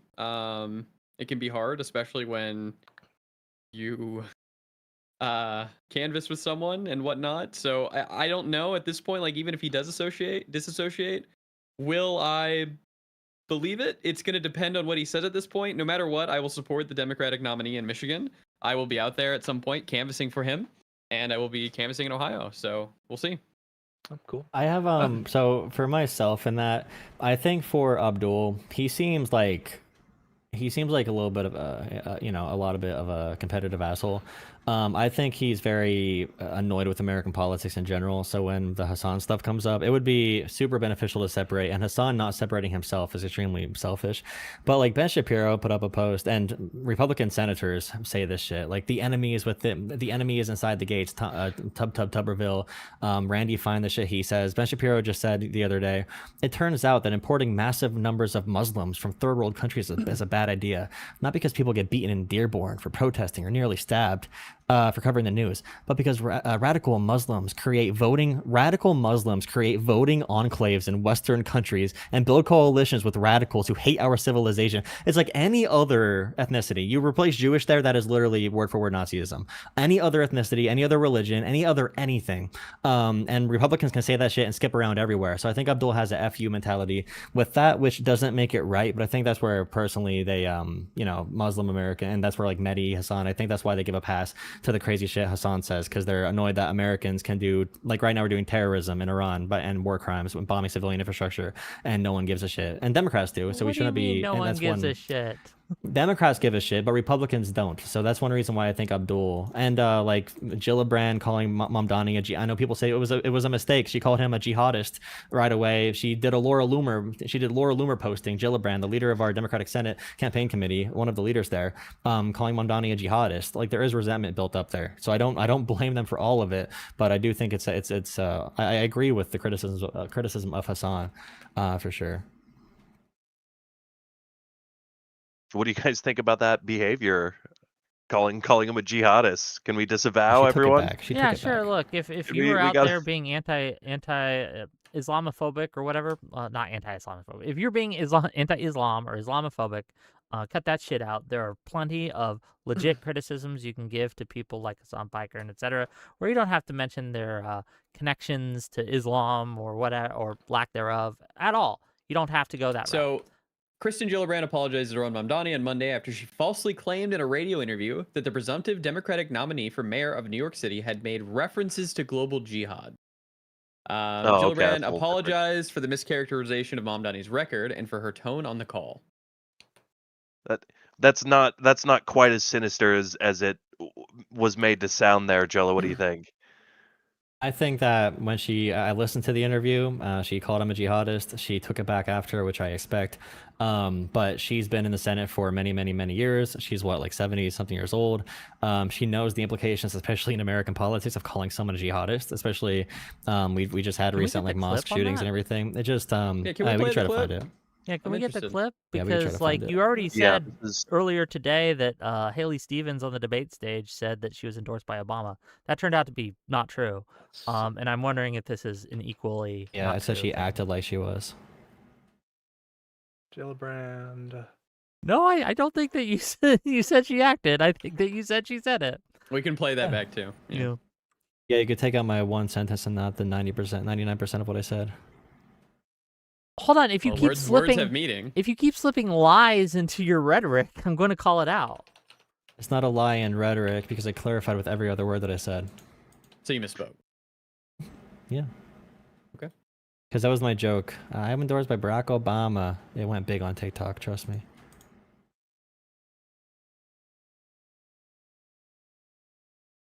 Trying to find the clip in question. It was a very obscure like radio show.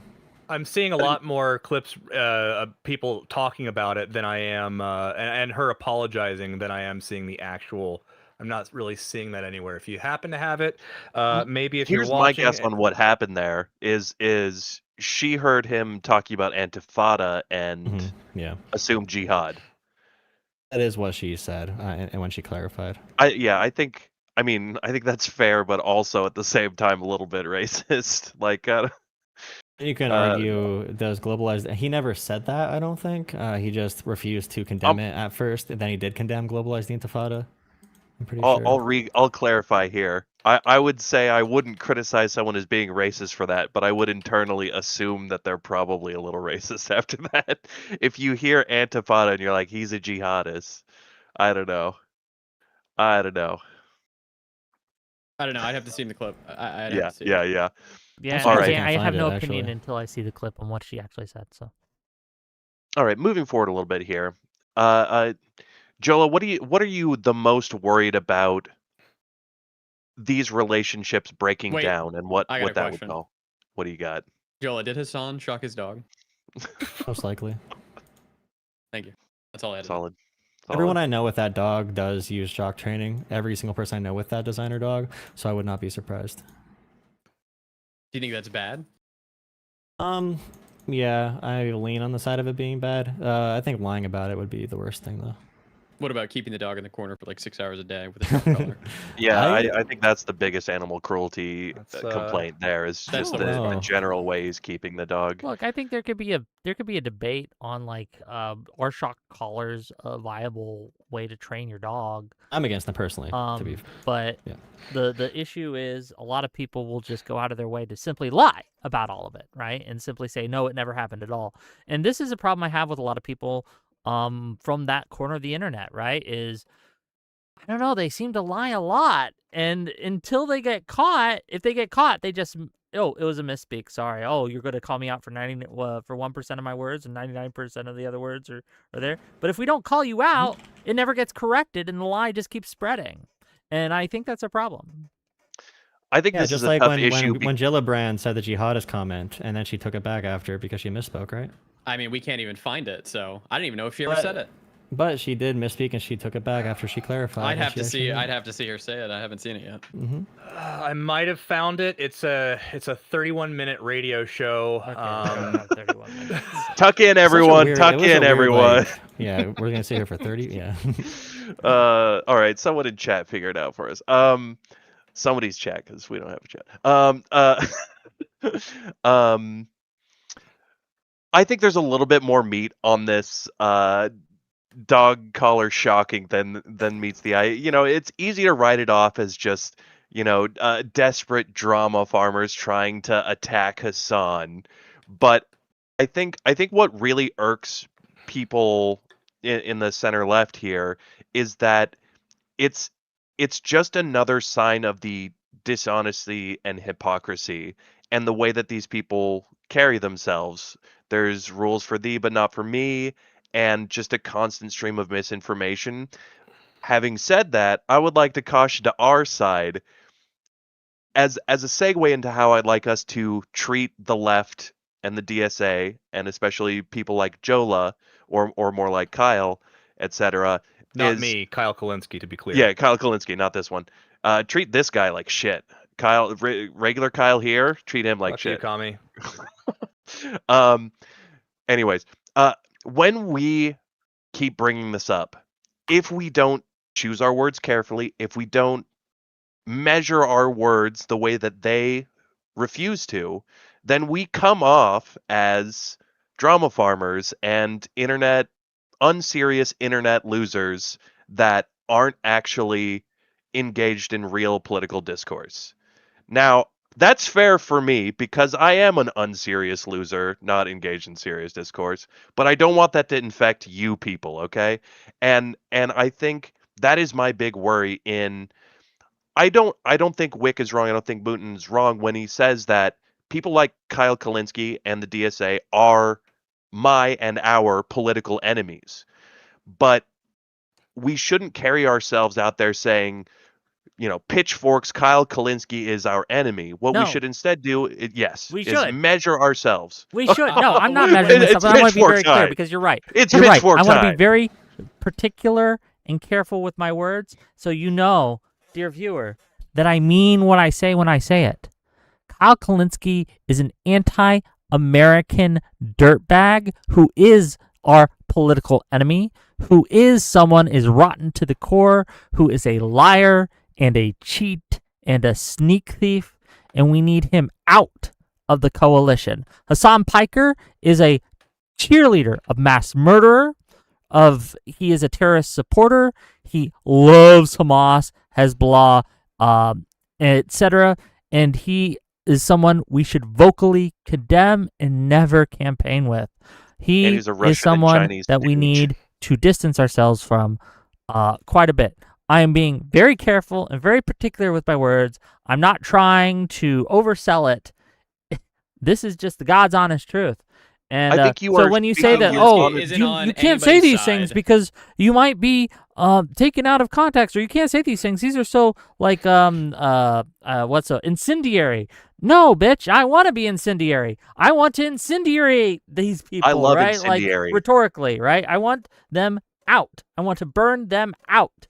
I love incendiary. I want effective. So how do you think those words sound on the ears of the average Hassan fan?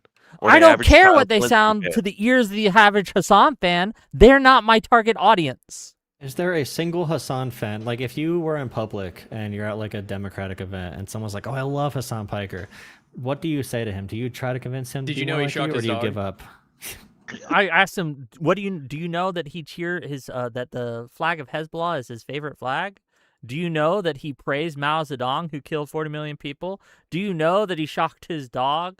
Do you know that he once said that Hamas is 1,000 times better than Israel? Right? Like, do you know all these comments?" And you go through, and if he does, if the person I'm talking with doesn't know that, then I can excuse ignorance, and ignorance can be excused. Ignorance can be corrected. But if that person is saying, yeah, and I love it, then that person is my political enemy. He should not be in that room with me. It's What not. if That's he'll vote not the for way any it works. Democrat? In that person's brain, there's a lineup of 50 TikToks of Hassan going, he thinks I'm a terrorist sympathizer. Who's the real This guy's got a log of TikToks 10 years deep of disinformation. And so I think we need to do better at reaching these people. And I think if we come across too much as these just inflammatory, internet dorks that are worried about a dog shock collar, I don't think that's effective politics. The problem That's with my the big dog shock concern. collar thing isn't that he'd shock the dog. The problem is that he was shocking the dog to sit in place for like 6 to 8 hours a day on his stream. Yeah. That's the problem. Yeah. Well, and I And think lied about it. if you can Yeah. establish a relationship with these people and then speak to them that way, then they're more likely for that to break through rather than the 1,000th tweet. Why are we treating like Hassan fans are very, very small. They have a lot of influence because they're in a lot of positions of power, but he's getting like 30 to 50K viewers a stream. He's not Joe Rogan. He's not like these big, huge influencer guys. He has a lot of influence because the people in the pundit class, the people in the podcaster class like him for whatever reason. But him on his own, his fans, we don't need to appeal to them. We could lose every Hassan single is starting to get Hassan smoke voter. as well on mainstream media, and I promise you that a lot of his fans are going to leave because they're going to actually see the context of what he's been saying. Like he said, in a utilitarian standpoint, it's better to rape rich women than it is to rape like poor women or whatever. I remember These that are one. crazy fucking things that he's saying, and they're getting thrown out there. People are going to look at it. I'm not saying it's going to be the majority of Hassan's audience, but there are going to be some people in there with a mind for themselves and be like, maybe this isn't the community I want to be in. Yeah, I would expect there to be at least a few casual Hassan fans that don't really have like the breadth of knowledge of everything that he's ever said, but maybe they like one or two things that he said because they're also for having like a universal healthcare system in America, and then they're not like, again, it's that insidiousness of it where there's like some adjacency, and then that little bit of adjacency is how they start introducing you to like Chinese apologia and abolishing the police and the Senate. There's just real quick. Do you have the clip? Just yeah. just Oh, real yeah. quick. Yeah. Go ahead. Yeah, Whick. before you do that, just to address something that some people in my audience are saying, and maybe there's some people in Moots or Jolo's audience and or our hosts here audience that might be saying the same thing. Like, why are we talking about Hassan? It's because Hassan is being brought up on all these major news channels, especially Fox News, because El Said and Hong and other Democratic politicians have decided to welcome this Campaign guy with him. into their camps. Now we have to discuss it because the Republicans are going to be discussing it every fucking day for the next 60, they might 90 not be days. your audience. It's gonna Some of your members might not be tuned into the mainstream media right now, but Fox News is talking about him. I believe MS Now. Like he is on all of these fucking broadcasts, and his words are being used. People are seeing what he's saying. He is a popular figure on MS Now and news media to be talked about. That's why we're talking about him. Yeah.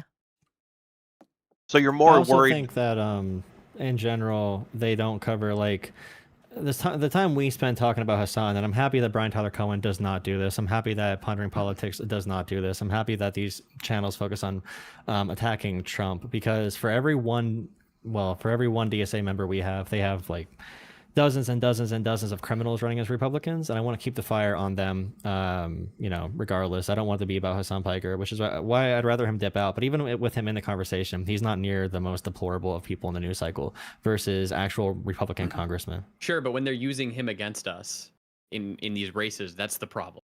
Yeah, Yeah, you're they less should probably worried just say- about. they should just pivot back to issues people care about if they ask about Hassan. The I media don't is think going to people care that go much. with the narrative that gets them the most clicks and views. The media is going to promote the people who are new to the system. This is something that they're going to do. We don't get a choice. Look at El Said's interviews on I think CNN. I think it might have been MSNBC. Don't quote me. Right? He was visibly annoyed that people kept asking him about Hassan.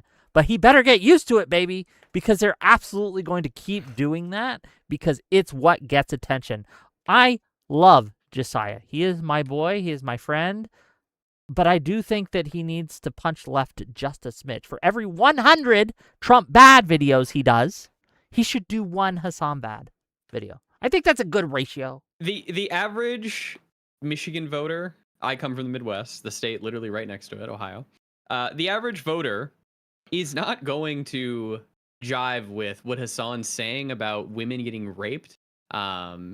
These are just deplorable things, and Abdul El Sayed should absolutely step away from him, or these attack ads are going to work. Yeah. I'm So curious- you I've been trying to say it for all, so I'm gonna fucking say it. Yeah, go You ahead. two have been are more worried about the damage that the right will use him to affect than of the positives of converting the Kyle Kalinske fans and the Hassan Yes. fans. No, I don't Yes. need the 18-year-olds to maybe go vote this time. I'm okay on that. I'm So you curious. think I there's mean, this part of the anti-establishment that is just sort of lost to our rational causes? I mean, they'll grow up.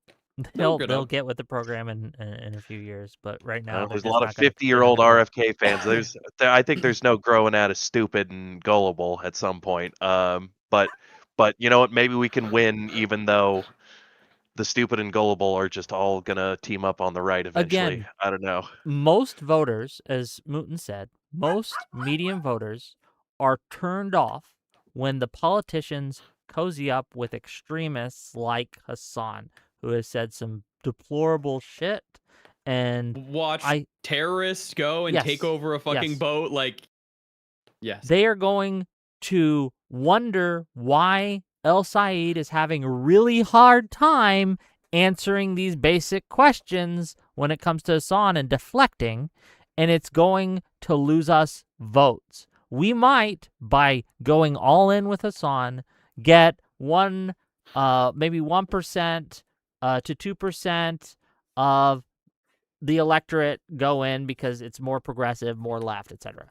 But we're going to lose 10% to 20% of the moderates who are like, I don't want to associate with a terrorist supporter. And if you just change the subject when Fox News is asking Abdul about, like, hey, how do you feel about your friend talking about, like, rich women getting raped being better than poor women? And he just goes, oh, well, I think that we should have Medicare for all, blah, blah. That is not a good look. The average voter is not going to like. They see right through it. Yeah. I'll probably Gillibrand say clip? that. Well, I'm assuming they'll say that this person is, this person never actually did this, and Donald Trump is the biggest rapist of all time. I assume that's going to be the pivot that they try. yeah, it would be a lot better if he just nipped it in the bud and got it out of there, like Mamdani did, to his credit, when he disavowed what Hassan had said.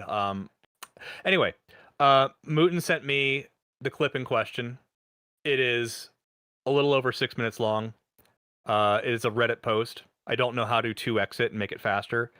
I tried to scan through it and find the exact moment where the word jihad was used. I wasn't able to do it. Shall we watch this clip Sure, why together and try and find it? All right. Yep. Sharing Do some screen. Racism snooping. After we watch the clip, we'll all rate it on a 1 to 10 on how racist it was. All right. Everybody, let me know when I'm good to start. I'm ready. Go for it. Chola? Good to go. James, we set? Sure. Wonderful. Hi. Good morning. Thank you for taking my call and question. I wanted to ask two very pertinent questions about the threats facing the Jewish community, unfortunately, from Zohran Mamdani. There was a bill that I was reading about that, unfortunately, he wants to target synagogues and Jewish institutions which donate to nonprofits, which are medical institutions like United Hatzalah and Magan David Adam, which is like the Jewish Red Cross. So how do we make sure that Jewish institutions are protected from his plans to punish and fine our institutions which fundraise these medical nonprofits, which do work both here in the United States and in Israel and other countries in the world? And also, how can we hold Mr. Mamdani accountable for his glorifying association of Hamas and other terror bombings of the Intifada in 1990s, where over 1,000 Jewish Israelis were killed, to his revisionist Holocaust knowledge, to the Warsaw Ghetto Uprising, where Jews were mass exterminated and faced threats? He compared when Jews were killed to when Jews fought back against Nazis. It's quite despicable. I'm sorry. Gabe, thank you for your call. There's a lot in there, Senator, some of which may be inaccurate. So I don't know. I can't fact check everything in real time. But do you know any of that to be inaccurate or accurate, including the original premise that he would somehow target synagogues if they were contributing to groups like Hatzalah, ambulance services, in a way that he could hurt the synagogues? I just don't want to give out information that's false, but I also don't want to shrink from information that's true. Well, the caller is exactly the New York constituents that I've spoken to that are alarmed. They are alarmed by past public statements. They are alarmed by past positions, particularly references to global jihad. This is a very serious issue because people that glorify the slaughter of Jews create fear in our communities. the global intifada is a statement that means destroy Israel and kill all the Jews. So these are the kinds of things that if Mr. Mamdani is elected our mayor, we'll need to assure all New Yorkers that he will protect all Jews and protect houses of worship and protect funding for not-for-profits that meet the needs of these communities. Those are the things he'll have to do as our mayor. He would certainly say that he has committed to protecting all Jews in New York as mayor of New York. Do you dispute? Do you doubt that? Well, one of the issues I did talk to him yesterday was exactly this issue, and he has agreed to work with me on this and to protect all residents. So this is something I care deeply about, and so I will be an advocate on these issues. These are things that I think are important to New Yorkers, and I will work with him when he gets elected, if he gets elected, to make sure everyone is protected. I also, on the federal level, work to get resources for all our religious sites in the state and in the city. I lead the letter for funding for I lead the letter for the funding to protect synagogues and churches and temples and places of worship across our city and state. And these are things that he has assured me in my one conversation that he will protect everyone. But I understand why people are concerned because of past statements. And so this is just an issue that I will work with him on for sure. I just feel compelled to say we can find no evidence that he has supported Hamas or has supported violent jihad, as that caller was asserting. Can you? Here we go. Again, Brian, I don't have all the data and information, and I've never sat down with Mr. Mamdani. So I've asked to have that meeting. I'm going to have that meeting. We will talk through all these things. He can tell me his views of the world, and I can learn them firsthand. I think the reference that I had read was global intifada specifically, which has very serious meanings that are violent and destructive. So which he says, and I pressed him on this on the show on Monday, but which he says are not calls for violence, because intifada is a much broader term involving all kinds of uprisings and resistance and things like that. So I just want to be clear about how at least he defines it. And maybe he needs to be more clear. I don't mean this, I don't mean that. He did say here that he didn't want to be the word police, even as the mayor of New York, if he's elected. But I do also want to be clear that he said he does not support violent intifada. Is that fair? So, Brian, I didn't hear your exchange with him, but if I was speaking to him directly, I would simply say that is not how the words are received. And it doesn't matter what meaning you have in your brain, it is not how the word is received. And when you use a word like intifada to many Jewish Americans and Jewish New Yorkers, that means you are permissive for violence against Jews. It is a serious word. It is a word that has deep meaning. It has been used for wars across time and violence and destruction and slaughter and murder against the Jews. It is a harmful, hurtful, inappropriate word for anyone who wants to represent a city as diverse as New York City with 8 million people. And I would be very specific in these words, and I would say you may not use them again if you expect to represent everyone ever again, because they are received as hateful and divisive and harmful. And that's it. So I appreciate that he told you he didn't mean that, and that's great. That's and a great I think place we to start. Also clarify, or he was clarifying that he never said globalize the intifada. He was asked in an interview if he would denounce the phrase globalize the intifada, and then that led to this kind of conversation, that you were just referring to. But that he was never out there saying globalize the intifada. He was asked about other people who used it. So just to be precise about what happened there. Yes. Well, as a leader of a city as diverse as New York City, with 8 million people, as the largest Jewish population in the country, he should denounce it. And that's it, period. And you can't celebrate it, you can't value it, you can't lift it up. And that is the challenge that Jewish New Yorkers have had, certainly since October 6th. October 7th. It is exactly what they have felt. It is why Jewish students in our universities have felt unsafe. It is why Jewish students have felt that their schools did not have their backs and cared about them or their learning, because the people doing these protests use words that have meanings that are far more violent and horrific than they may have intended. But when you hear things like intifada, when you hear things like jihad, when you hear from the river to the sea, it is received as slaughter the Jews and destroy Israel, period. It's how it's received. And if you talk to any group, you talk to our LGBTQ community, you talk to our Black community, you talk to our Hispanic community, there are words and there are imagery and there are things that are said that they will hear it and feel it as a dagger to their throat. And so if you want to be a leader, you have to recognize how these things are felt and received, and saying there should be no word police is irresponsible. Because as a leader, you have to protect everyone, period. One more thing before you go, for you as a member of... Okay. So you said that she called him a jihadist. Take huh? it, Moon. I'll let you do it. So the exact quote, well, the caller is exactly the New York constituents that I've spoken to that are alarmed. They're alarmed by his past public statements. They're alarmed by his past positions, particularly in references to global jihad. So they're alarmed in his past positions in reference to global jihad. This is a very serious issue because people that glorify the slaughter of Jews, meaning Mamdani, create fear in our communities. Yeah, I think that's pretty bad. This was probably from the video clip we saw was probably and from that's why the she same interview, apologized. but No, maybe not from the same. That's why part of she the interview. apologized too, because it was bad.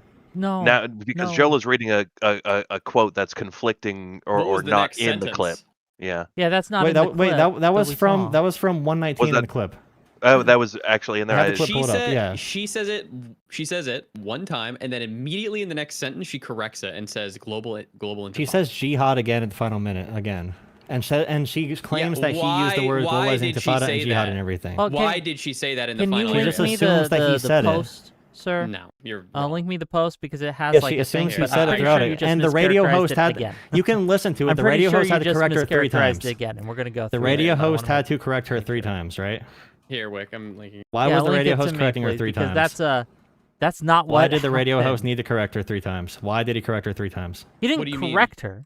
When He was simply asked for correcting her? clarification, right? Yeah, why did he She need to was clarify 3 very times? clear Why did he need during- to? Can I Do we need to finish? re-listen to the fucking 6-minute clip? Were you I hope ADHD'd not. out? She started off, I she just started closed off the by stream, I saying hope that not. he has comments in reference to global jihad and globalized the intifada. She said it again. She said that it Pull the glorifies clip the back killing up. of We need to Jews. go. We actually And then gotta at the go line by very line. end, and then at the very end, after he says, "Are you sure he said that?" She says, "It doesn't matter if he said it or not. He should condemn it." Is that not right? I'm gonna read the quote. Well, the caller is exactly the New York constituents that I've spoken to that are alarmed. They are alarmed by past public statements. They are alarmed by past positions, particularly references to global jihad. This is a very serious issue because people that glorify the slaughter of Jews create fear in our communities. The global intifada is a statement that means destroy Israel and kill all the Jews. That's not saying that Mr. Mamdani is a jihadist in any way, shape, or form. Why are you characterizing this as something it's not? When we have the transcript right here, we can read it. She never says in this entire exchange. Gillibrand's apology says, Gillibrand apologized, this is in writing from her office, for mischaracterizing Mamdani's record and for her tone on the call. Why She did should she not. apologize That's my problem with what she about did. mischaracterizing? She should not have apologized Everybody for anything knows she about said this there. except you guys because you are brain broken by online You are lefties. literally saying that she From called him Gillibrand's a jihadist. office. She absolutely did not call him a jihadist. Why did she apologize for her mischaracterization of Mamdani's record Because and she for her got tone every on the time call? you criticize anyone on the left, you get fucking harassed. So she's gonna Was she not apologize wrong to to say that bend to the Mamdani mob. spoke of jihad and globalized the intifada? That he referenced a jihad and globalized the intifada? I'm pretty sure Did he do that? I don't know. I haven't watched every Mamdani. As Mamdani glorified the killing of Jews and repeated globalized the intifada and, I have and no supported idea, global but you jihad. know, you know who didn't That's say why that she he did? apologized. I think Kirsten you're ripping the Gillibrand context didn't from say it a that little he bit did there. that in that clip. You're literally you are. Kristen I think she Gillibrand tried to- never said she that very she said specifically that. contextualized said and that. said- Governor that- Hochul also commented on the racism Mamdani is already facing, including from New York's own Kirsten Gillibrand. So even Kathy Hochul, the centrist governor of New York, backed Nice up appeal what to I'm authority. saying. Very good. That's We not get an appeal it. to authority. That's That talking literally about is. the Democrats on the ground who also have the same interpretation I did and what most Democrats did interpret. So you guys your are broken by interpretation is online lefty community, so absolutely you don't have the same wrong. interpretation. You're literally You on lied here to lying us. again. You've You lied lied twice to now. us. You came on here and said she called him a jihadist. She did not call him a jihadist. You're literally wrong twice. Saying that he referenced global jihad and globalized the intifada in a positive Is way. that calling him a in my jihadist, opinion, yes or no? In my opinion, saying you support jihadism, yes. Well, then you're By retarded. categorically, you are ideologically a jihadist. Yes, you didn't. Not that you did it, but that you believe She didn't in the even use of force say and that. violence. I want to be clear. Kirsten Gillibrand never even said that he said these See, things. this is the issue, though. He The said entire she was Democratic Party speaking- agreed I this have was a not, bad and statement she and said called this it out. several times during the call that I I gotta haven't go read the super apology majority of because the I party. don't even fucking These are believe things you on that the I've apology heard. because you're a liar. A super majority of Democrats heard exactly what I heard. No, because Including what the they governor of did New York- is they New York listened to and Gillibrand Twitter's herself. and TikTok's claim that's what she said, and just lie about what she said, and then they Everybody can read it for again through themselves. Everybody osmosis can got read that it. into their head. Yeah, You everybody just can also lied listen to to the us, clip and hear man. that you're a fucking Yeah, liar, she took man. it back. Everybody, you can't even point out the lies you're claiming. I don't We just think it does did. it any good to call it a lie. I think this is just people No, in it's a different lie. information It's bubbles. No, lies. he's Lies, lied lies. twice. It's Nice incorrect. try. It's not. I don't believe it's intentional. I think this is You're wrong. legitimately how he sees it. I think this is the The information supermajority of presented to him. Democrats. I can understand his perspective and where it comes from. Stop. I don't. I Stop. wouldn't call it a lie. Stop it. Stop it. No. No. Can you understand like Trump's perspective where he comes from when he says that he's winning the Iran war? No, we can look at things. We can look at You think objective. Joe Law is The job equally as of a podcaster, dishonest as the Donald job Trump? of an influencer isn't to hear someone say it's raining and hear another guy say it's not raining and then say, well, both sides have a point. It's to go out, look through the fucking window and see if it's raining or not, and then say who is correct and who is incorrect. That is a way If more. I say, for example, if I say Whick has made comments glorifying the killing of black people, and Whick had made comments glorifying the assistance of the KKK, what do people assume about you, Whick, if you glorify the killing of black people and the KKK? If I would claim you made ask, those where comments. did you see those clips? Where'd you find them? You can read the transcript that we just watched. That's why she apologized. That's why Kathy Hochul apologized. That's why the radio interviewer had to have her clarify. That What is is not the the problem. Times. You were saying that she called him a jihadist. She did not do that. Did she reference that he supported jihadism? Did she say Mamdani is a jihadist? The quote wasn't that she. No. The quote was not that he supported it. The quote was she didn't like the way that he spoke, referencing it. She's saying she didn't like the way he spoke about jihad and global antifada. I'm sorry. Joel I'm going to read another quote. I'm going to read another quote. Well, one of the issues I did talk to, this is Kirsten speaking, Kirsten Gillibrand. Well, one of the issues I did talk to him yesterday was exactly this issue, and he's agreed to work with me on this and to protect all residents. So this is something I care about I care deeply about, and so I will be I will be an advocate on these issues. These are things that I think are important to New Yorkers, and I will work with him when he gets elected, if he gets elected, to make sure everyone is protected. That's her saying in this entire clip, is her repeating, like, Mamdani is willing to work with me to protect the residents of New York City and to protect Jewish people. Then she goes off and talks about how when people talk about global intifada, they hear kill the Jews, right? And that's a fair thing to say. That's a fair point to have. She had no need to apologize for that at all, right? I think that one of the problems we're having on the left is people are forced to make apologies when they have done nothing wrong. And I think this is what happened here. This criticism, it wasn't even criticism of Mamdani. It was just criticism of people being flippant with words, right? And again, to characterize this as Kirsten Gillibrand saying that he was a jihadist is just dishonest. She was I saw the definitely apology from Gillibrand. I saw the apology from Gillibrand, and she apologized for associating Mamdani with jihadism. In my opinion, when you say when someone says globalize the intifada, are you not saying they support jihadism? Are you saying they do not support the intifada? Say that again. It didn't compute. If you say someone supports globalizing the intifada, what do you assume about that person? That they support the globalizing the intifada. Did she say that in this clip? That if you say Mamdani someone references globalizing the intifada? what do you assume about that person if they reference jihadism in relation to not protecting New York Jews? Again, I'm looking through this. I can't see a spot where... Here it is. We will talk through all these things. He can tell me his views of the world, and I can learn them firsthand. I think the reference that I had read was global intifada, specifically, which has very serious meanings that are... Again, sorry, excuse me, why? She thinks the reference that she read. That are serious meanings that are violent and destructive. Which he says, and I pressed him on this on the show on Monday, but which he says are not calls for violence because intifada is a much broader term involving all kinds of uprisings and resistance and things like that.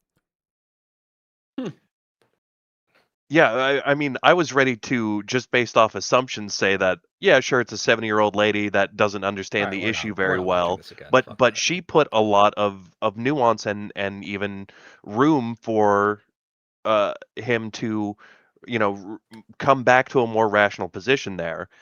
I didn't find that to be offensive or worth apologizing. Do you think do you think it's bad that she has a problem with people who use words like intifada? Do you think that's worth apologizing for? Do you think that's something she should be that's Islamophobic or anything like that? I think tying Mamdani to intifada and also jihadism without speaking to him about it first and having to apologize after is a negative association she made with Zoran and those terms. Can you answer my question though? Can you answer my question when I asked, do you think that it's it's Islamophobic bad to be for someone in to have favor a problem of with jihadism the and references globalizing to intifada? intifada? Yeah, that's why I think it's bad that she associated him with it off the rip, and she did On correct it after. June 17th, the Bulwark directly asked Mamdani about the phrases globalize the intifada and from the river to the sea. His response did not condemn the slogan. Instead, he argued, quote, "What I hear is in so many is a desperate desire for equality and equal rights in the standing up for Palestinian human rights." Yeah, I said she walked it back right away. I wasn't disputing that at all. I don't know why we're talking about her when we're talking about what Mamdani said there. And Mamdani ended up condemning it.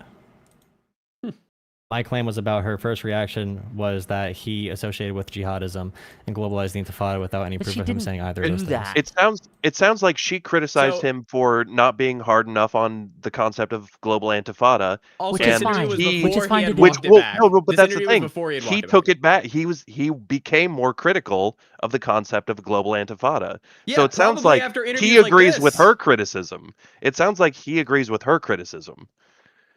Now, I am very sensitive to the idea of the establishment and or just any politicians abusing Islamophobia against candidates. I'm very sensitive to that issue. I think there have been cases of that, certainly against Mamdani, obviously, but I don't think this is that situation.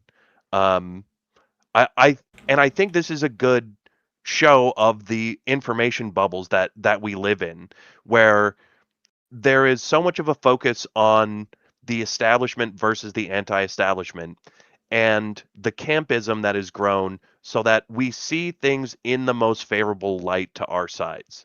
Because like I still watch the Majority Report. I put on, radioactive proof brain tinfoil on when I watch it, but it helps me understand the different media bubbles that we live in. And there are some legitimate points where the establishment is even abusing Islamophobia in some small cases. I just don't think this was it. I think we should be on the lookout for those things, but I don't know if this was egregious on any level. I think they got pushed into an apology because Mamdani was so popular and these issues flared up, and I think there was a legitimate decrying of the abuse of Islamophobia against Mamdani, but I don't think this was that. I don't think this was that. I think she caught a stray on this one.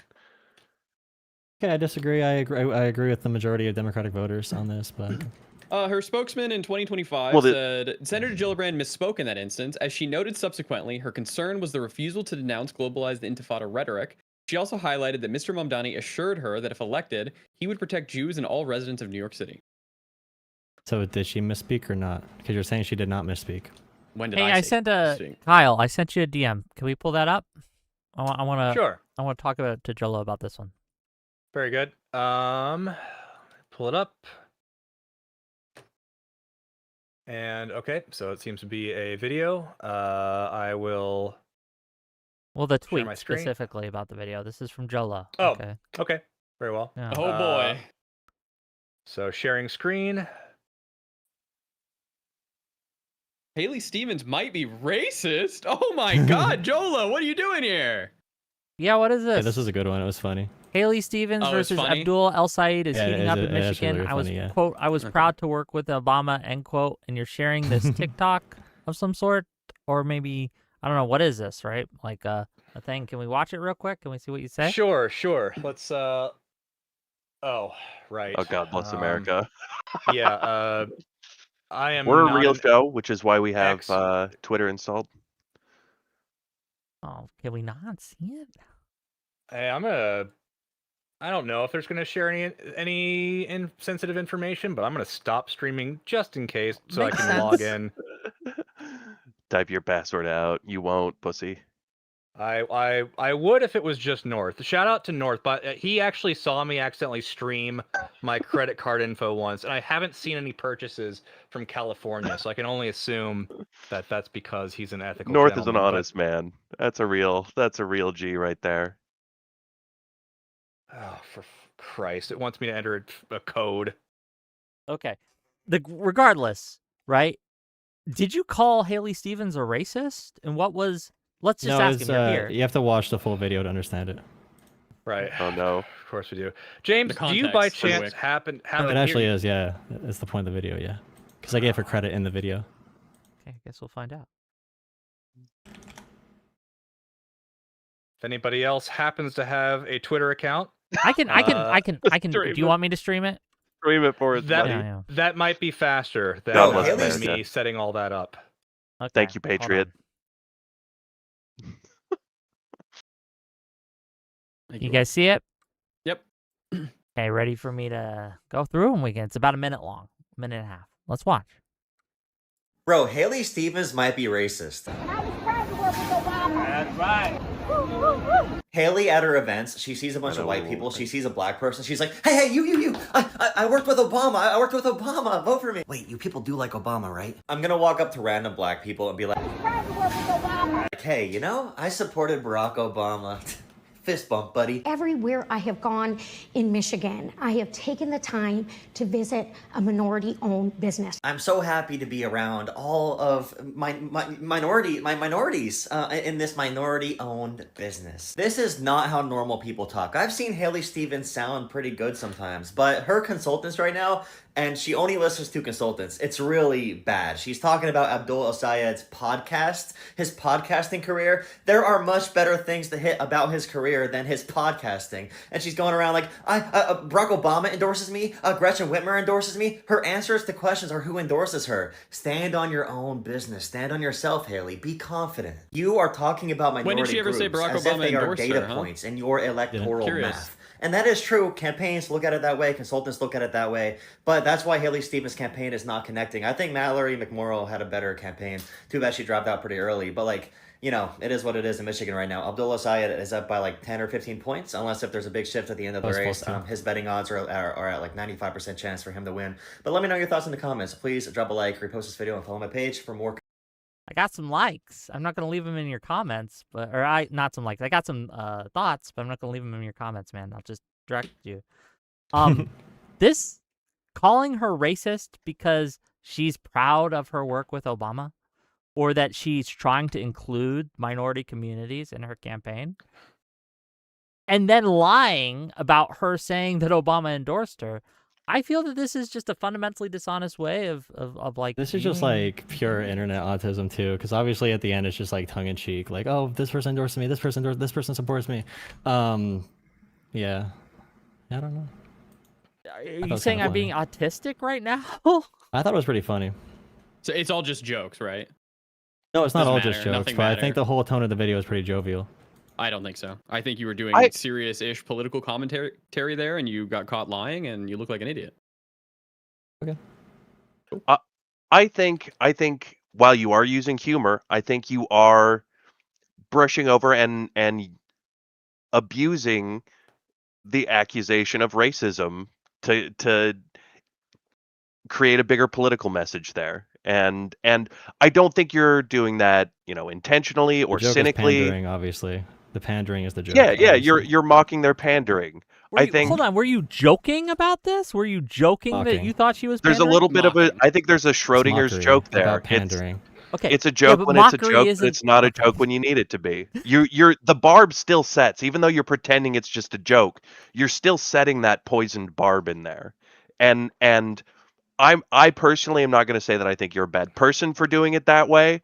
I think it's just you're putting poison into the discourse when you do it that way. You get the communists on your ass. That's not good. Like I'd send that to my No. buddies, but I wouldn't try and use that in the algorithm and put it into the greater discourse personally. I think it's Well, I mean, unless you're like pedal to the metal cynical, okay? Unless you want to be pedal to the metal cynical. If you want to use these little, you know, toxic moments in the discourse to promote, I wouldn't necessarily say I'll respect that, but I'd understand it. I understand it.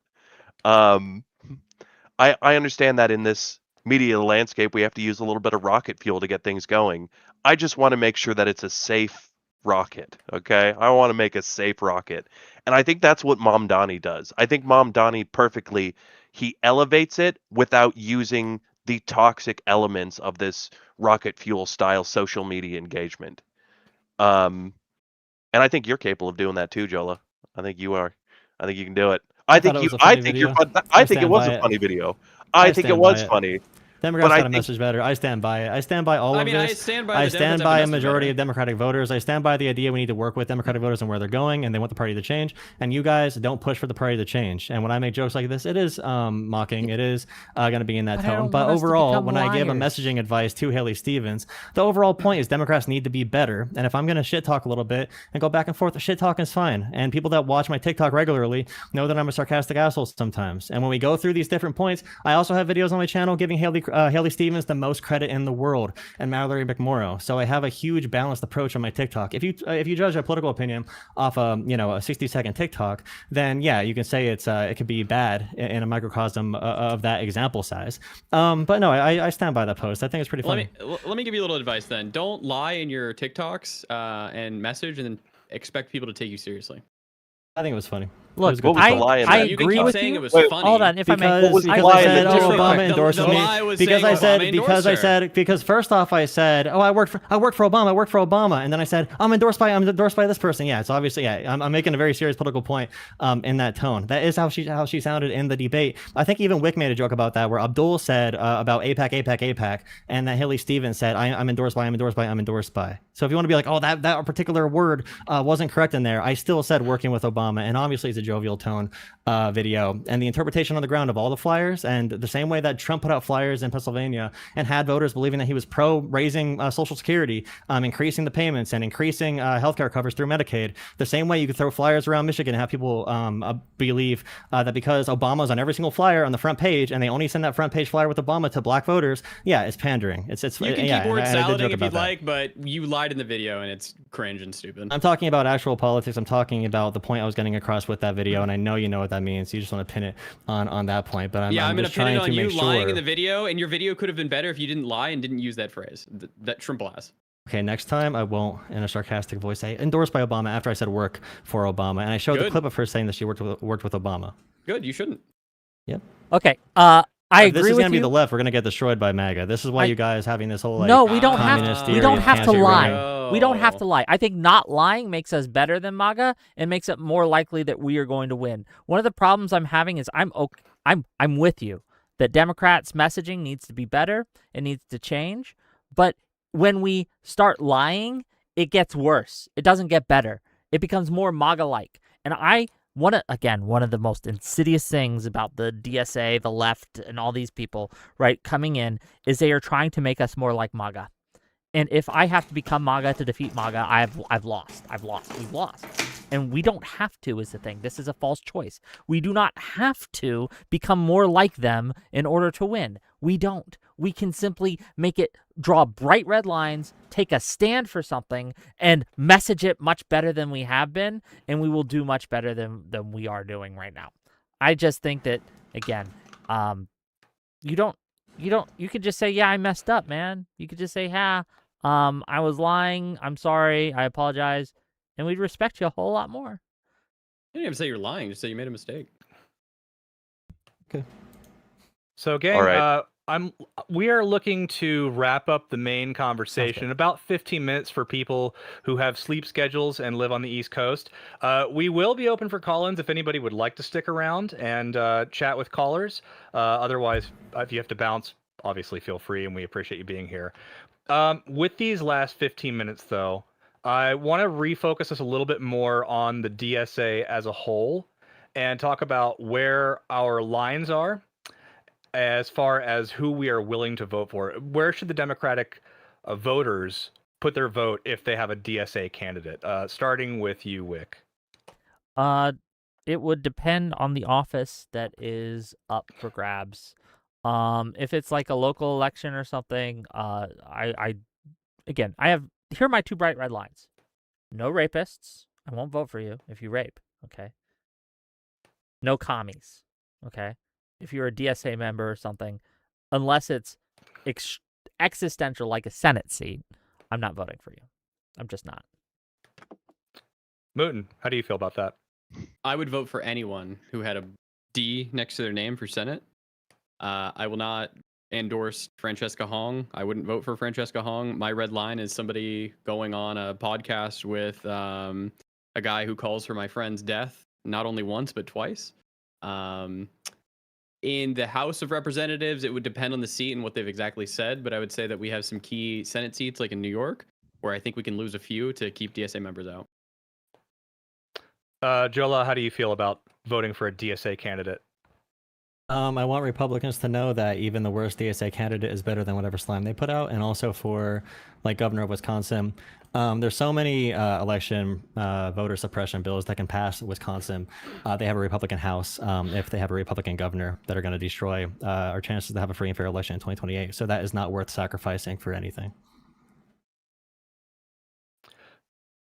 With that said, with the DSA candidates, besides El Sayed, besides Hong, is there anybody that anyone can think of that is particularly concerning with their either stated opinions or their affiliations? Chevrolet.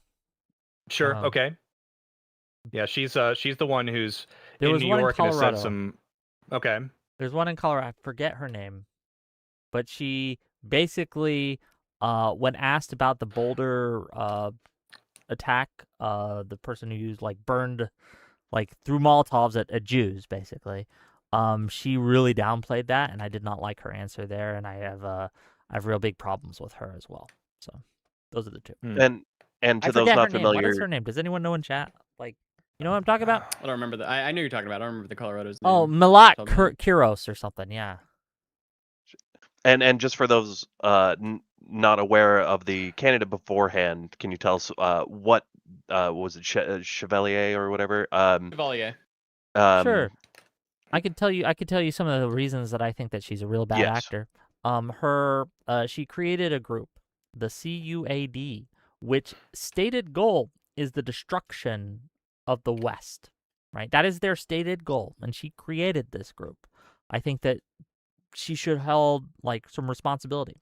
When she's been interviewed about what she would do with mass murderers and rapists, she's refused to say that she would put them in jail. That's concerning to me, right? She wouldn't deport a rapist or a murderer. She has made some pretty yikesy comments about interracial relations. She seems to be against that. Honestly, there's a lot, and these all are pretty disqualifying to me. I think that if your stated goal is to destroy the West, then I'm not voting for you. Sorry. Fair enough.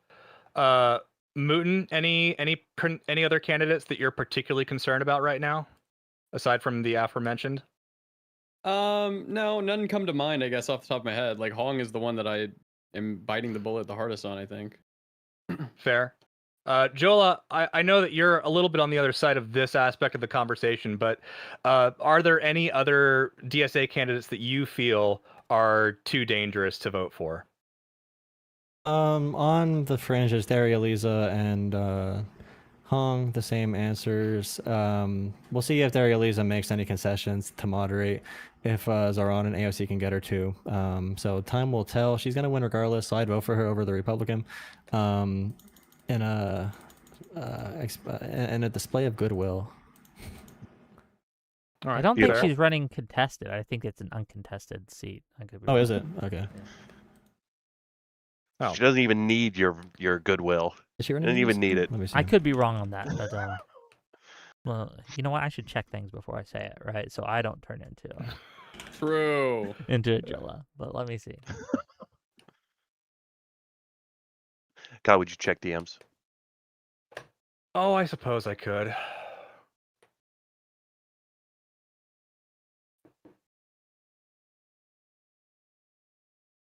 Manuel Williams. There's a Republican, I think. Army veteran. No, the Republican primary was canceled. Withdrawn or disqualified candidates. Emmanuel Williams. I think. Did he get disqualified?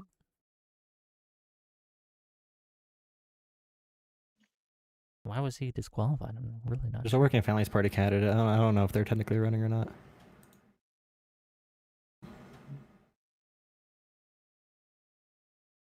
One other thing I did want to cover is Whick. Tell us about your liberal alliance that you're building. Oh, the LAN? Liberal Action Network. So first of all, Yes, sir. I am not in any leadership position within the Liberal Action Network, just to make that clear. I was invited to participate in it, and I am a big fan of this network. I think that one of the problems that liberals have had is we've been on an island, isolated from one another, that we have been kind of doing our own thing for so long, and it's allowed us to become easy targets for the far left and the socialists and the Hassanites and etc. One of the things that you'll notice that the far left does extremely well is that they all know the assignment. Whenever someone criticizes one of them, they all back each other up. Like they're all in the comments. All of them are quote tweeting. They're all shield walling up. Liberals have been bad at that.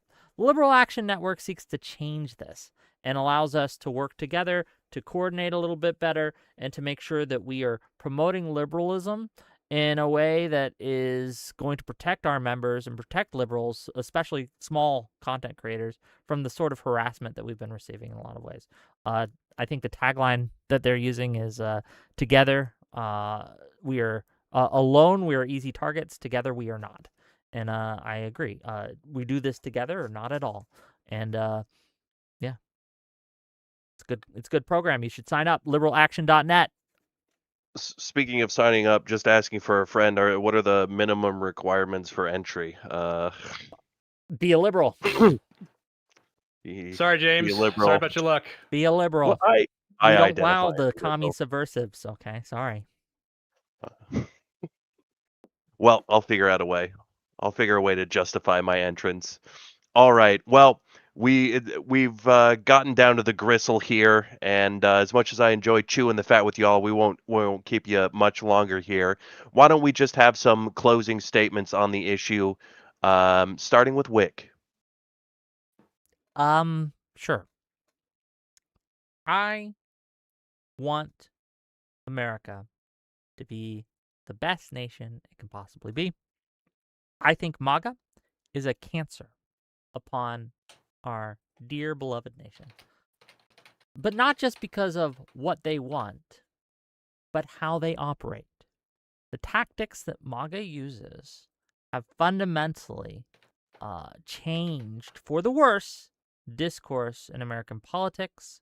It has destroyed trust in our institutions, and it has made governing much, much worse across the board. We do not want to adopt their tactics. We do not want to adopt their way of politicking, because these tools lead us in that same direction. And we might think that we can use the ring of power, right? The Sauron's ring, to save the Democratic Party or to save our nation. But no, you cannot use evil to fight evil. The master's tools will never demolish the master's house. These are the tools of the enemy. We do not need them. We will not use them. We must be better. And that will actually give us more wins consistently than trying to adopt MAGA tactics. My name is Whick TV. You can find me at Whick TV on all platforms. I love you all, and thanks for inviting me.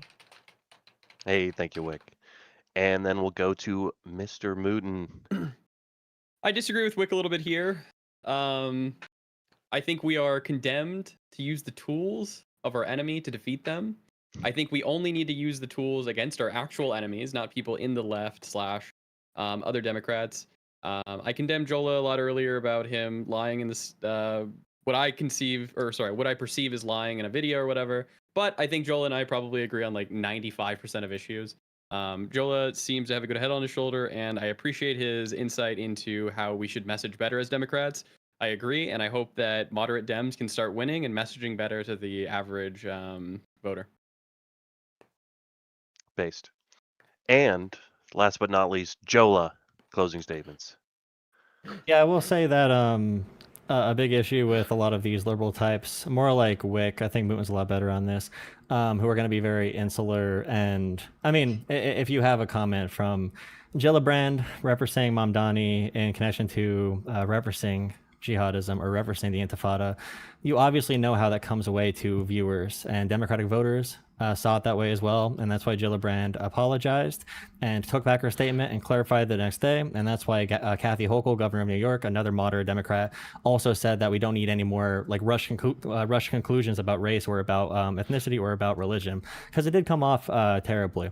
So yeah, and then also for the Haley Stevens thing, I think it's really funny. I think it's a TikTok format video. It's supposed to be funny. I don't think anybody came away from that video thinking that Barack Obama came out to endorse for Haley Stevens. The joke is that she obviously, the obvious point, I won't say joke so it doesn't offend you. The obvious point is that it was a mocking video. She said, "I'm working for Obama." And then she referenced, she gave the appearance that Barack Obama endorsed her, which, everybody on the ground in Michigan. And that was intentional by the campaign. It was very smart by the campaign as well. But denying that reality is insane. And trying to frame anybody as a liar is a good way to cut down from your political movement, especially your online political movements. Now, I'm not going to go hop in and defend Hassan, but for any like Destiny fans who are sick of just covering the far left every day, when he did not even cover the primaries, after Hassan was partying with the primary winners, then he covered the primaries.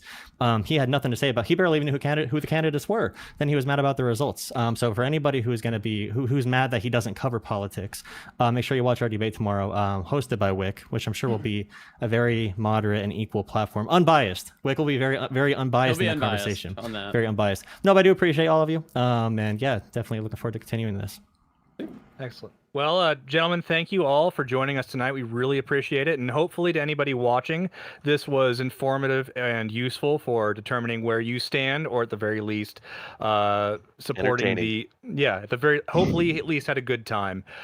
We do have a couple people waiting in the waiting room for calls, but if anybody has to bounce, I totally understand. I'm going to bounce because it's pretty late for me, and I wake up at like 6 a.m. So I'll take one or two callers, but see you later. One or two is exactly how much we have. Thank you thank so you, much, Moon. Mr. Mooden. Thank you. I just had a 10-hour drive, so I got to go get some stuff done. But I appreciate it. Don't All right. worry. All right. I'll stay with you, Hold down dear the fort. host, at least for one or two callers. Okay. Liberalism's they're not, like, strongest an warrior hour call marches each, on. Right. I probably got a hard out in about 15 minutes. So let's make. All right, Fantastic. so to Ken and Shy Doomer, I think you will be our only two callers, and we're going to try to limit you to a little under 10 minutes so that Whick can adhere to his preferred schedule. I'm going to bring in Ken first. Ken, thank you so much for hanging out with us. Welcome to the Marketplace of Ideas. We've got neighbor. Whick with us here. How are you doing, sir? Oh, I'm good. It was an interesting conversation. It's always good to have some healthy disagreement, I think. Yeah, it can be really useful. Well, do you have a question for us, or any other comments that you wanted to make? Yeah, I was just wondering if I could get Wick to own up to a bit of a lie he made. I don't know if it was intentional or not, but he said that like Stevens was clearly like a better general election candidate based off the polling.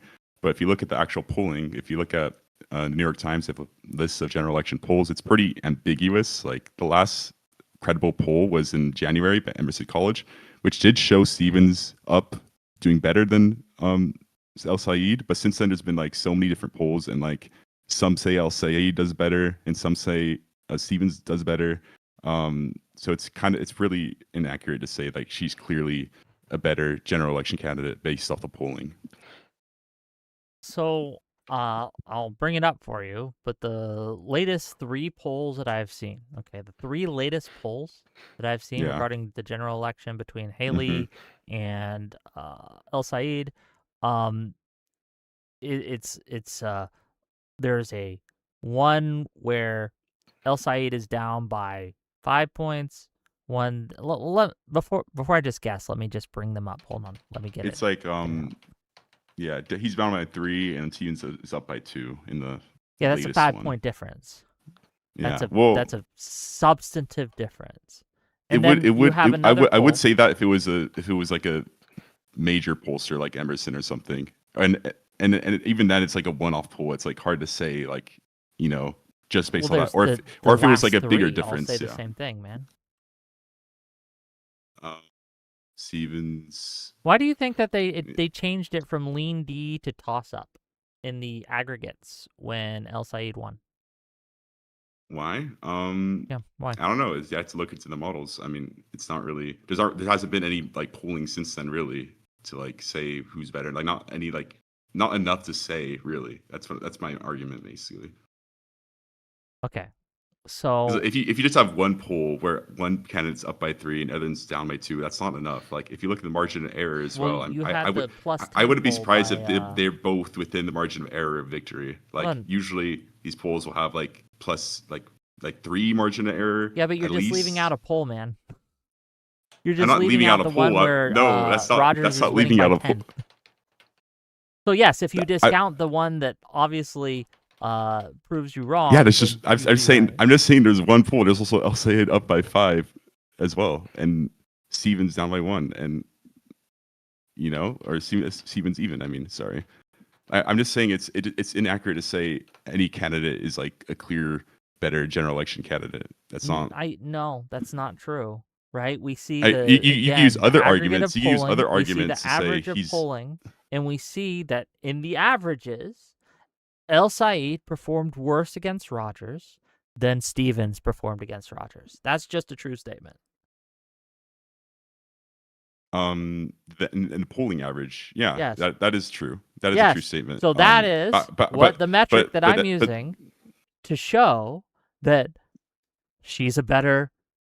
Again, and that's the metric that the aggregate sites are using, by the way, too, to show that we have a better chance, or had a better chance, electing Stevens. Can I finish? Stevens as a general election candidate, than El Said as a general election candidate. Now, mind you, a lot of the polling was off when it comes to the primary specifically. Does that not worry you that perhaps the general election, that he's being pumped up in the general election too? If he was winning by plus 16, plus 20, plus 10 in the primary polls, but it turns out the actual total was only less than 1%, does it not worry or concern you that the polling right now shows him down by 2 to 5 points, or 2 to 3 points, and maybe they're overestimating him still?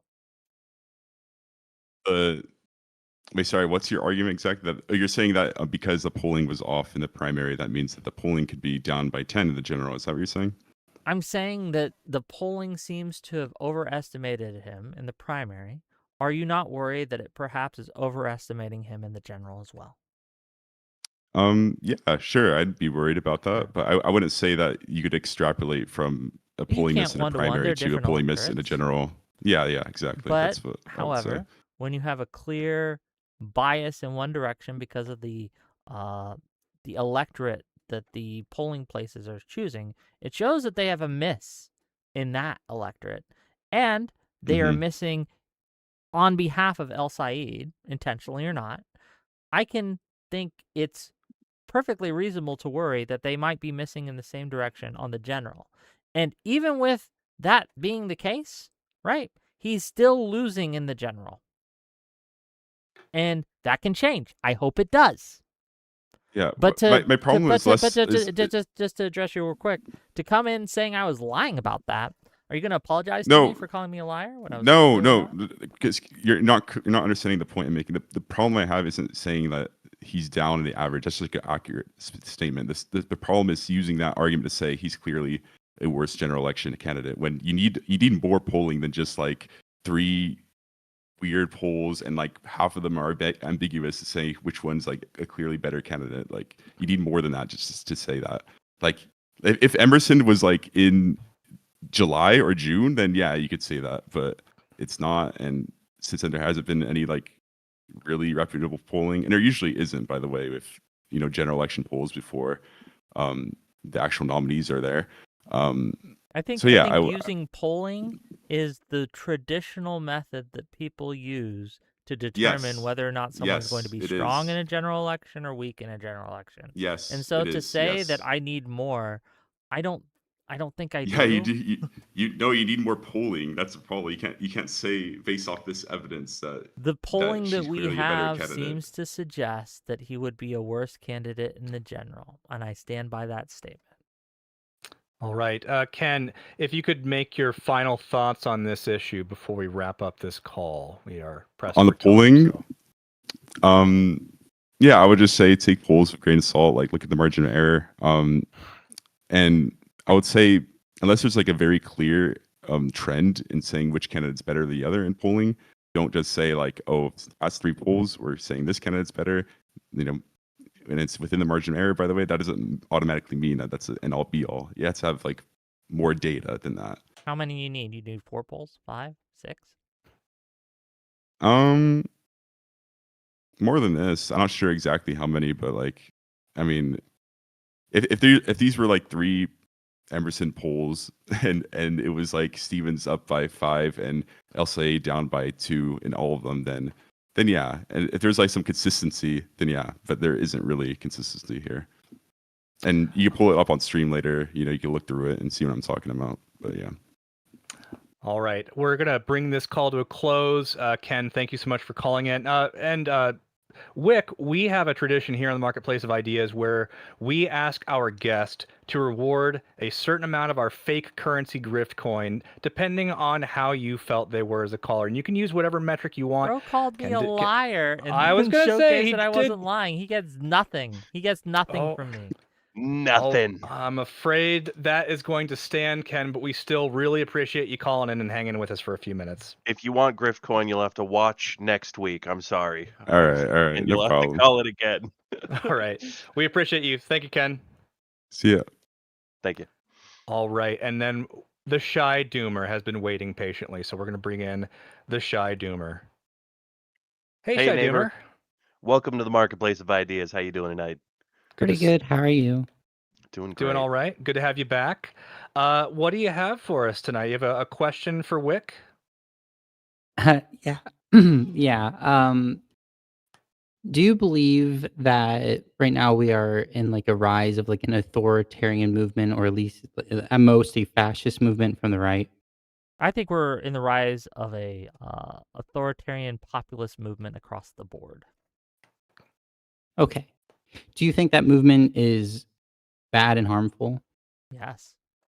Okay. So whenever you're saying the DSA wants to make the Democrats exactly like the MAGA movement, can you explain that a little bit for me? Sure. I feel that socialism and what the DSA has advocated for will lead to authoritarianism. I think that it is authoritarian by nature to want to dissolve things like the Senate and other checks on mob rule, right? Populism in itself tends towards authoritarianism, and they are absolutely riding this populist wave. I think that while MAGA is more dangerous now because they hold power, if the socialists were to gain the same power that MAGA has, they would be dangerous to the same degree in different ways. I think that it's a problem, and we have to recognize that authoritarianism is bad, even if it's for things that we like, right? So you're saying that the people advocating for policies of like, let's defund the military industrial complex and put that money back into the people's hands, healthcare for all, higher wages, those kind of things, the things that the candidates are actually advocating for and running on. If they get enough people in power, we're going to see like military roaming the streets, healthcare, like the head of healthcare completely destroying everything. The safety nets that people rely on that are impoverished to survive, like food stamps and health, like state healthcare, wars over in other countries. I could go on. We all know everything that the Trump administration and all of his yes men are doing. So you're saying like the people that are running on those kind of policies, if enough of them on power, it's going to be as bad as what we're seeing right now, and as bad as what MAGA wants to That in happen. different ways, but yes, I'll give you a couple examples. One of the things that the DSA has traditionally advocated for is to pull out of. No, I don't mind the not the DSA. Can I answer your question? The people running, because like the DSA isn't like running, right? And no one's running on the policies that you're about to talk about. I hear this a lot from centrists. Hold on, right? Right? Like if you were a member of the DSA, which Hong is, correct? Mm-hmm. Yes. Is it not decently normal to suggest that she shares most, if not all, most of the policies that the DSA stands for on their national platform? There's actually a lot of diversity in fighting in the left and in DSA. If DSA like I votes said, on a like national platform the and says, "These socialists, are our like Bernie policies." Sanders, like they're like Bernie Sanders types. Would you ever running right believe this now. for someone on MAGA's side? Someone from MAGA says, "You know what? I'm MAGA, but I don't agree with a lot of what Trump says." Would you give them this grace? Would I give the grace to Yeah, would you someone give them the that? same grace that you're doing here? Like No, saying, because they well, run on the she policies of doesn't agree MAGA. with all the policies, so it's okay. No, because they do run on the policies of MAGA. I'm looking at the policies. Okay. Do you remember when we were all crying about Project 2025 and saying Trump is going to run on these policies? It's really, really bad. We shouldn't elect him because it's really, really bad. And Trump was like, I've never heard of Project 2025. Of course I'm not going to run on these things, right? He said the exact same things, right? Because No, he's the a liar. DSA people aren't saying the same exact things. They are. They're not I'm like saying that these people are they're lying. not surrounding them. They're not lying though. Why would Like, you they're- ever they're believe policies. that? We have Hong. We have tweets from her saying she hates Yeah, I fucking don't like her. Thanksgiving, and then she went on a show an interview show and said, "Actually, Thanksgiving's my favorite holiday now." No, she's fucking lying. Yeah, I don't really like Thanksgiving. Am I now like a terrorist that hates the country? Did you lie about it? And that isn't all that Actually, no. I Francesca think I Hong do has like. I said. like the turkey. So actually, no. If I think you I are do like it. advocating for the destruction of the U.S. military, you are helping Putin and you are helping Xi Jinping, right? Do you advocate, understand the context behind that though? Like when they say they want to what's destroy the context the West. behind it? The context. Let's give me The context. the military-industrial complex, the white supremacy, all those things that are unique to West, the finger quote Western civilization, which is a right-wing dog whistle in itself. Quoted. Western you know? civilization is not a right-wing dog whistle. It was It's often used literally that way. It's often coined. used It was that way. literally coined by the shock jock. Who's the guy that's like, not the shock jock. He's the Craig Uger. He's the one who coined that. The term Western civilization? Yeah, if I remember correctly, yeah. I remember reading books that talked about the Western civilization that were written in the fucking 60s and 50s. Yeah, it wouldn't be that they coined it, but it could be that they are the first one to sort of abuse Popularize it, I guess. Or they reappropriated it. That seems to happen. Reappropriated as a tool of far right. Yeah. I see some truth in that it's used that way, certainly. Yeah. I don't know. Western civilization is just good. How's it Well, good yeah, when we when you bomb say little that, I girl know what you mean schools? by it, High, the highest, like low life expectancy, extreme poverty. Like, what are we talking The about? Western civilization, when we talk about, I'm talking about America, Canada, most of Western Europe. These countries are the wealthiest in the world, the most powerful in the world. It has the highest standard of living in the world, better than China, better than Russia, better than any other of the so quote unquote global South, whatever you want to call them, right? How did they gain this wealth and power, bud? Through having better policies that don't fucking rape and kill their own people. Oh yeah, we rape and kill other people. That's right. Yeah, we take their resources. When someone in the American military commits rape, we put them in prison. When someone in Hamas commits rape, they celebrate them on the street. There's an That's the extreme. fucking difference. Oh my goodness. All right, Shy Doomer, if you could give us any closing thoughts you have on this matter. Wick does have a schedule to keep to, and I want to respect his time. So any closing thoughts, please? A simple phrase comes to mind: scratch a liberal, a fascist bleeds. Stop scratching people. That's a good point. You shouldn't. I didn't mean to scratch you for wanting to give people health care. My bad, dude. My Do you bad. think that? Hold on. Do you think that's why I am upset with you because you just want healthcare? Ooh, ooh, small bean. I'm mad at you because you're dishonest in your framing of these things. That if the only criticism we have of that's you, people like bud. Hong is because they want healthcare, Democrats No, want that's healthcare too. you. What we don't want is to abolish the don't. police and not deport rapists and murderers. That's what we don't want. Established Democrats do not want those things. Established Democrats are paid opposition. Why do you say this?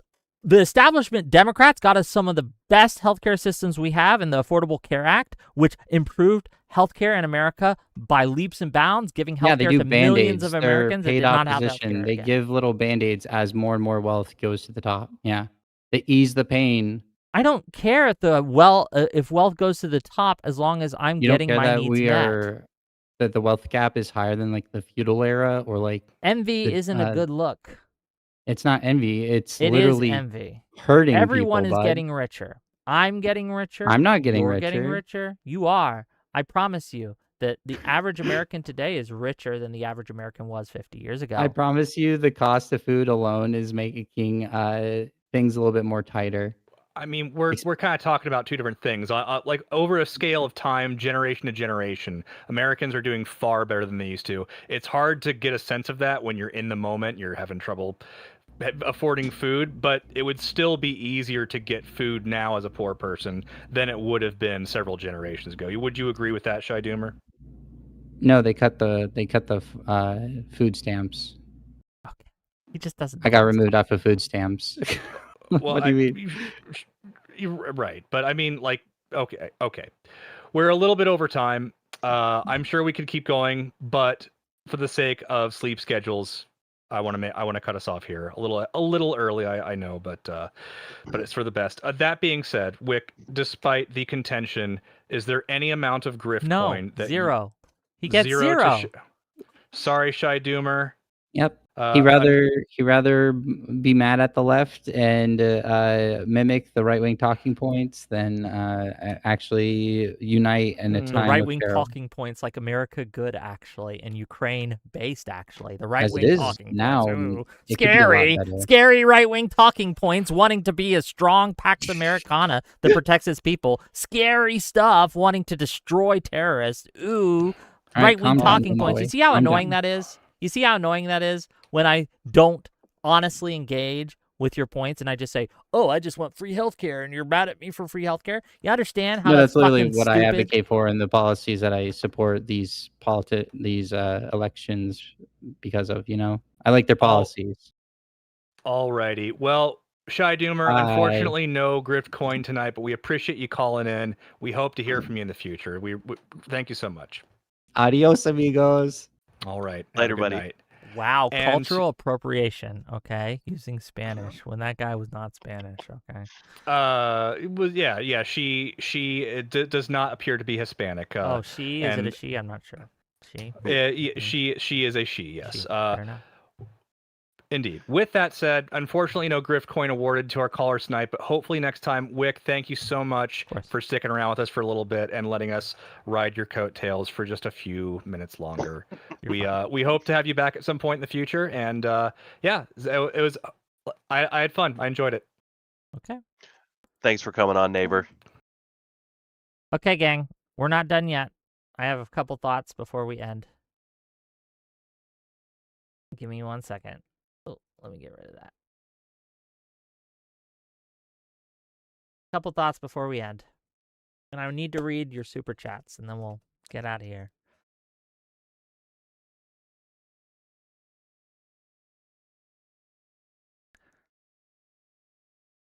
What did you guys say? Hold on. I'll just ask you, did you guys like that format? Did you guys enjoy it? Was it fun?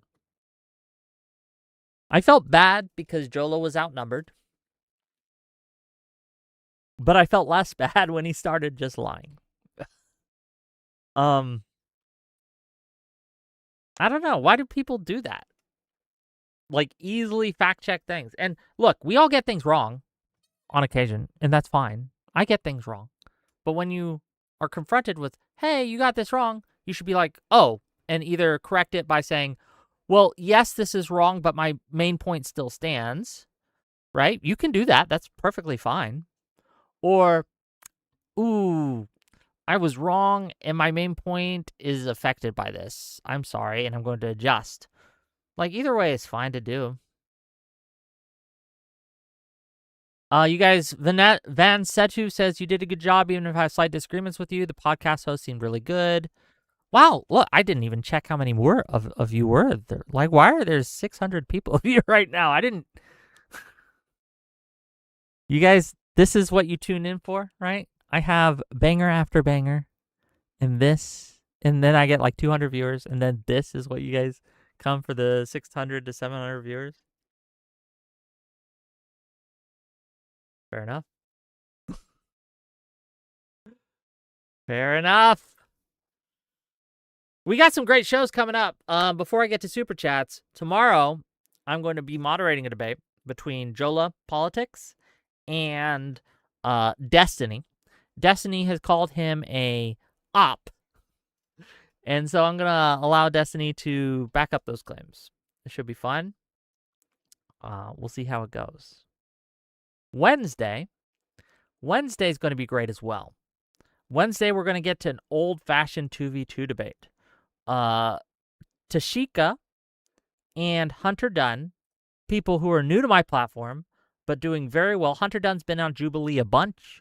Tashika's blowing up on TikTok, right? She's got like 200,000 followers. Great. They're going to be facing Mr. Rippy. I think that's how you say his name? And Streamrift on the topic, which party is better for minorities? So that should be fun. Tune in Wednesday, 6 p.m. Eastern for that. Thursday should be interesting as well. Okay. Thursday should be interesting as well. I wasn't going to have a show Thursday, but two opportunities came by. Sid, he's been on my show before, wants to talk to me about you, Mitch Voter. The guy who made up the lie about the Stevens thing. So we're going to talk about that, and that starts at 6. Then at 8, we're going to have Magdi Jacobs come on the show. And she's going to be talking to us about her harassment that she's received at the hands of Hassan and his community. And that should be interesting as well. So it's a double feature on Thursday. And then Friday, I'll be debating Dragon Fist TV on whether or not Christianity and liberalism are compatible. I say that it is. And it should be fun to talk about. And I'm excited. With that, let's read some of your super chats. See what you guys had to say. And gang, if you enjoy the show, if you like what I do, hit that like button, hit that subscribe button, throw some cash my way. I really appreciate you. Okay. $5 from Bangarang 27. Ooh, Bangarang. Great. Says, why do we have to ally ourselves with people who openly refuse to treat liberals as allies? It's an abusive relationship. True. £1 from Saxon. I appreciate you for the pound. To say 100% emoji. $5 from Bad Horse. Yo, Whick, this was supposed to be Destiny Jola debate, or is that a different day? No, that's tomorrow. Today, I was asked to go on the Marketplace of Ideas, which I did. It was an interesting enough conversation. $5 from the Airborne. If it's worth your time to lie, it's worth our time to correct you. True. $5 from Natural Phenomenon. We are aligned on most things, but don't write off Hassan fans as a lost cause. If Hassan lies, assume some of them have fallen for them and are gettable. That's a fair point. I think, again, if I'm in if I'm in a room with someone at a Democratic convention or something, I think Jola asked me this, right? If I was in a room at a Democratic convention or an event and someone mentioned that they were a Hassan fan, my first thing would be to find out, do they know about what Hassan has said, right? Do they know about his positions? Do they know? And I judge someone differently for being ignorant, right? It's like, oh, Hassan, I read about him in the Rolling Stone, or I saw clips of him on TikTok, right? That's a different person and very gettable than someone is like, actually, everything said about Hassan is a lie. And you guys, he never actually socked his dog. That's just a lie by the Israelis who want to destroy Hassan. Like, these are different people. One is gettable, one is not. And it's about resources, right? I don't have an infinite amount of time or resources. I have to decide where I'm going to focus my energy. And I'm going to focus my energy on what I feel will do the most good and get us the most chance of winning in the general election. Right? That's what I'm going to do. But yes, absolutely correct. Natural phenomenon. Thank you for the correction. $5 from Lulu Ginger. Since Dylan wasn't here tonight, I wanted to say Slava Ukraini. I wish upon Ukraine a peaceful sky. Based. I'm sad that we didn't get to talk to Dylan. I haven't seen Dylan in a minute. So I hope he's doing well over there. He's doing important work. And yeah, it's pretty great. All Hat No Fish for $5 says El Said is going to get his shit packed and we'll be blamed for it. And we'll be blamed for it. Unfortunately, yes. No matter what happens, remember, the leftists have no actual agency. Everything that happens is the fault of the establishment Democrats, the liberals. So you just have to keep in mind what the rhetoric's going to be. It does not matter what the leftists say or do. The only thing that matters is what the Democrats say or don't say or do or don't do. That's the only thing that has actual effect on the world, apparently. 100 ARS, real serious, to say, I may disagree with you on minutia, but lots of respect for you, Wicca. I can't stand the fascist bleed talking point when both MAGA and the far left agree that the solution is less freedom. Like, again, the idea that me opposing prison abolition makes me a fascist is insane. Mr. Sleepy Guy for $10 says, love both you and Moot. Heart emoji. Well, I love you too, dear chatter. Okay. $20 from another American to say chorus money. Thank you for that chorus money. I do really appreciate you. I'm thinking, like, should I start a pack, gang? A Whick pack? I think that would be kind of cool, right? A Whick pack to fund ads for candidates I like and to fund ads against the candidates I dislike. And then I could be the dark money, right? I could be like, they'll instead of APAC, they'll curse Whick pack. And we'll get so influential. We'll be the far left's greatest opponents in the primaries. It'll be fun. Am I taking call-ins? Do you have something to call in about? It's really late, so probably not unless you give me a lot of money. It's really late. It's 11 o'clock at night, gang, and I'm sleepy. Sleepy. Tomorrow, 6 p.m. Eastern, we're going to have Destiny on. We're going to have Jola back on. Should be fun. I think that's it. Is there anyone actually streaming right now? Hold on, let me see. I got raided by Kelloge earlier. Thank you for the raid. Let me see if there's anyone actually streaming right now. Details. Redirect. Tomfoolery. Do you guys like tomfoolery?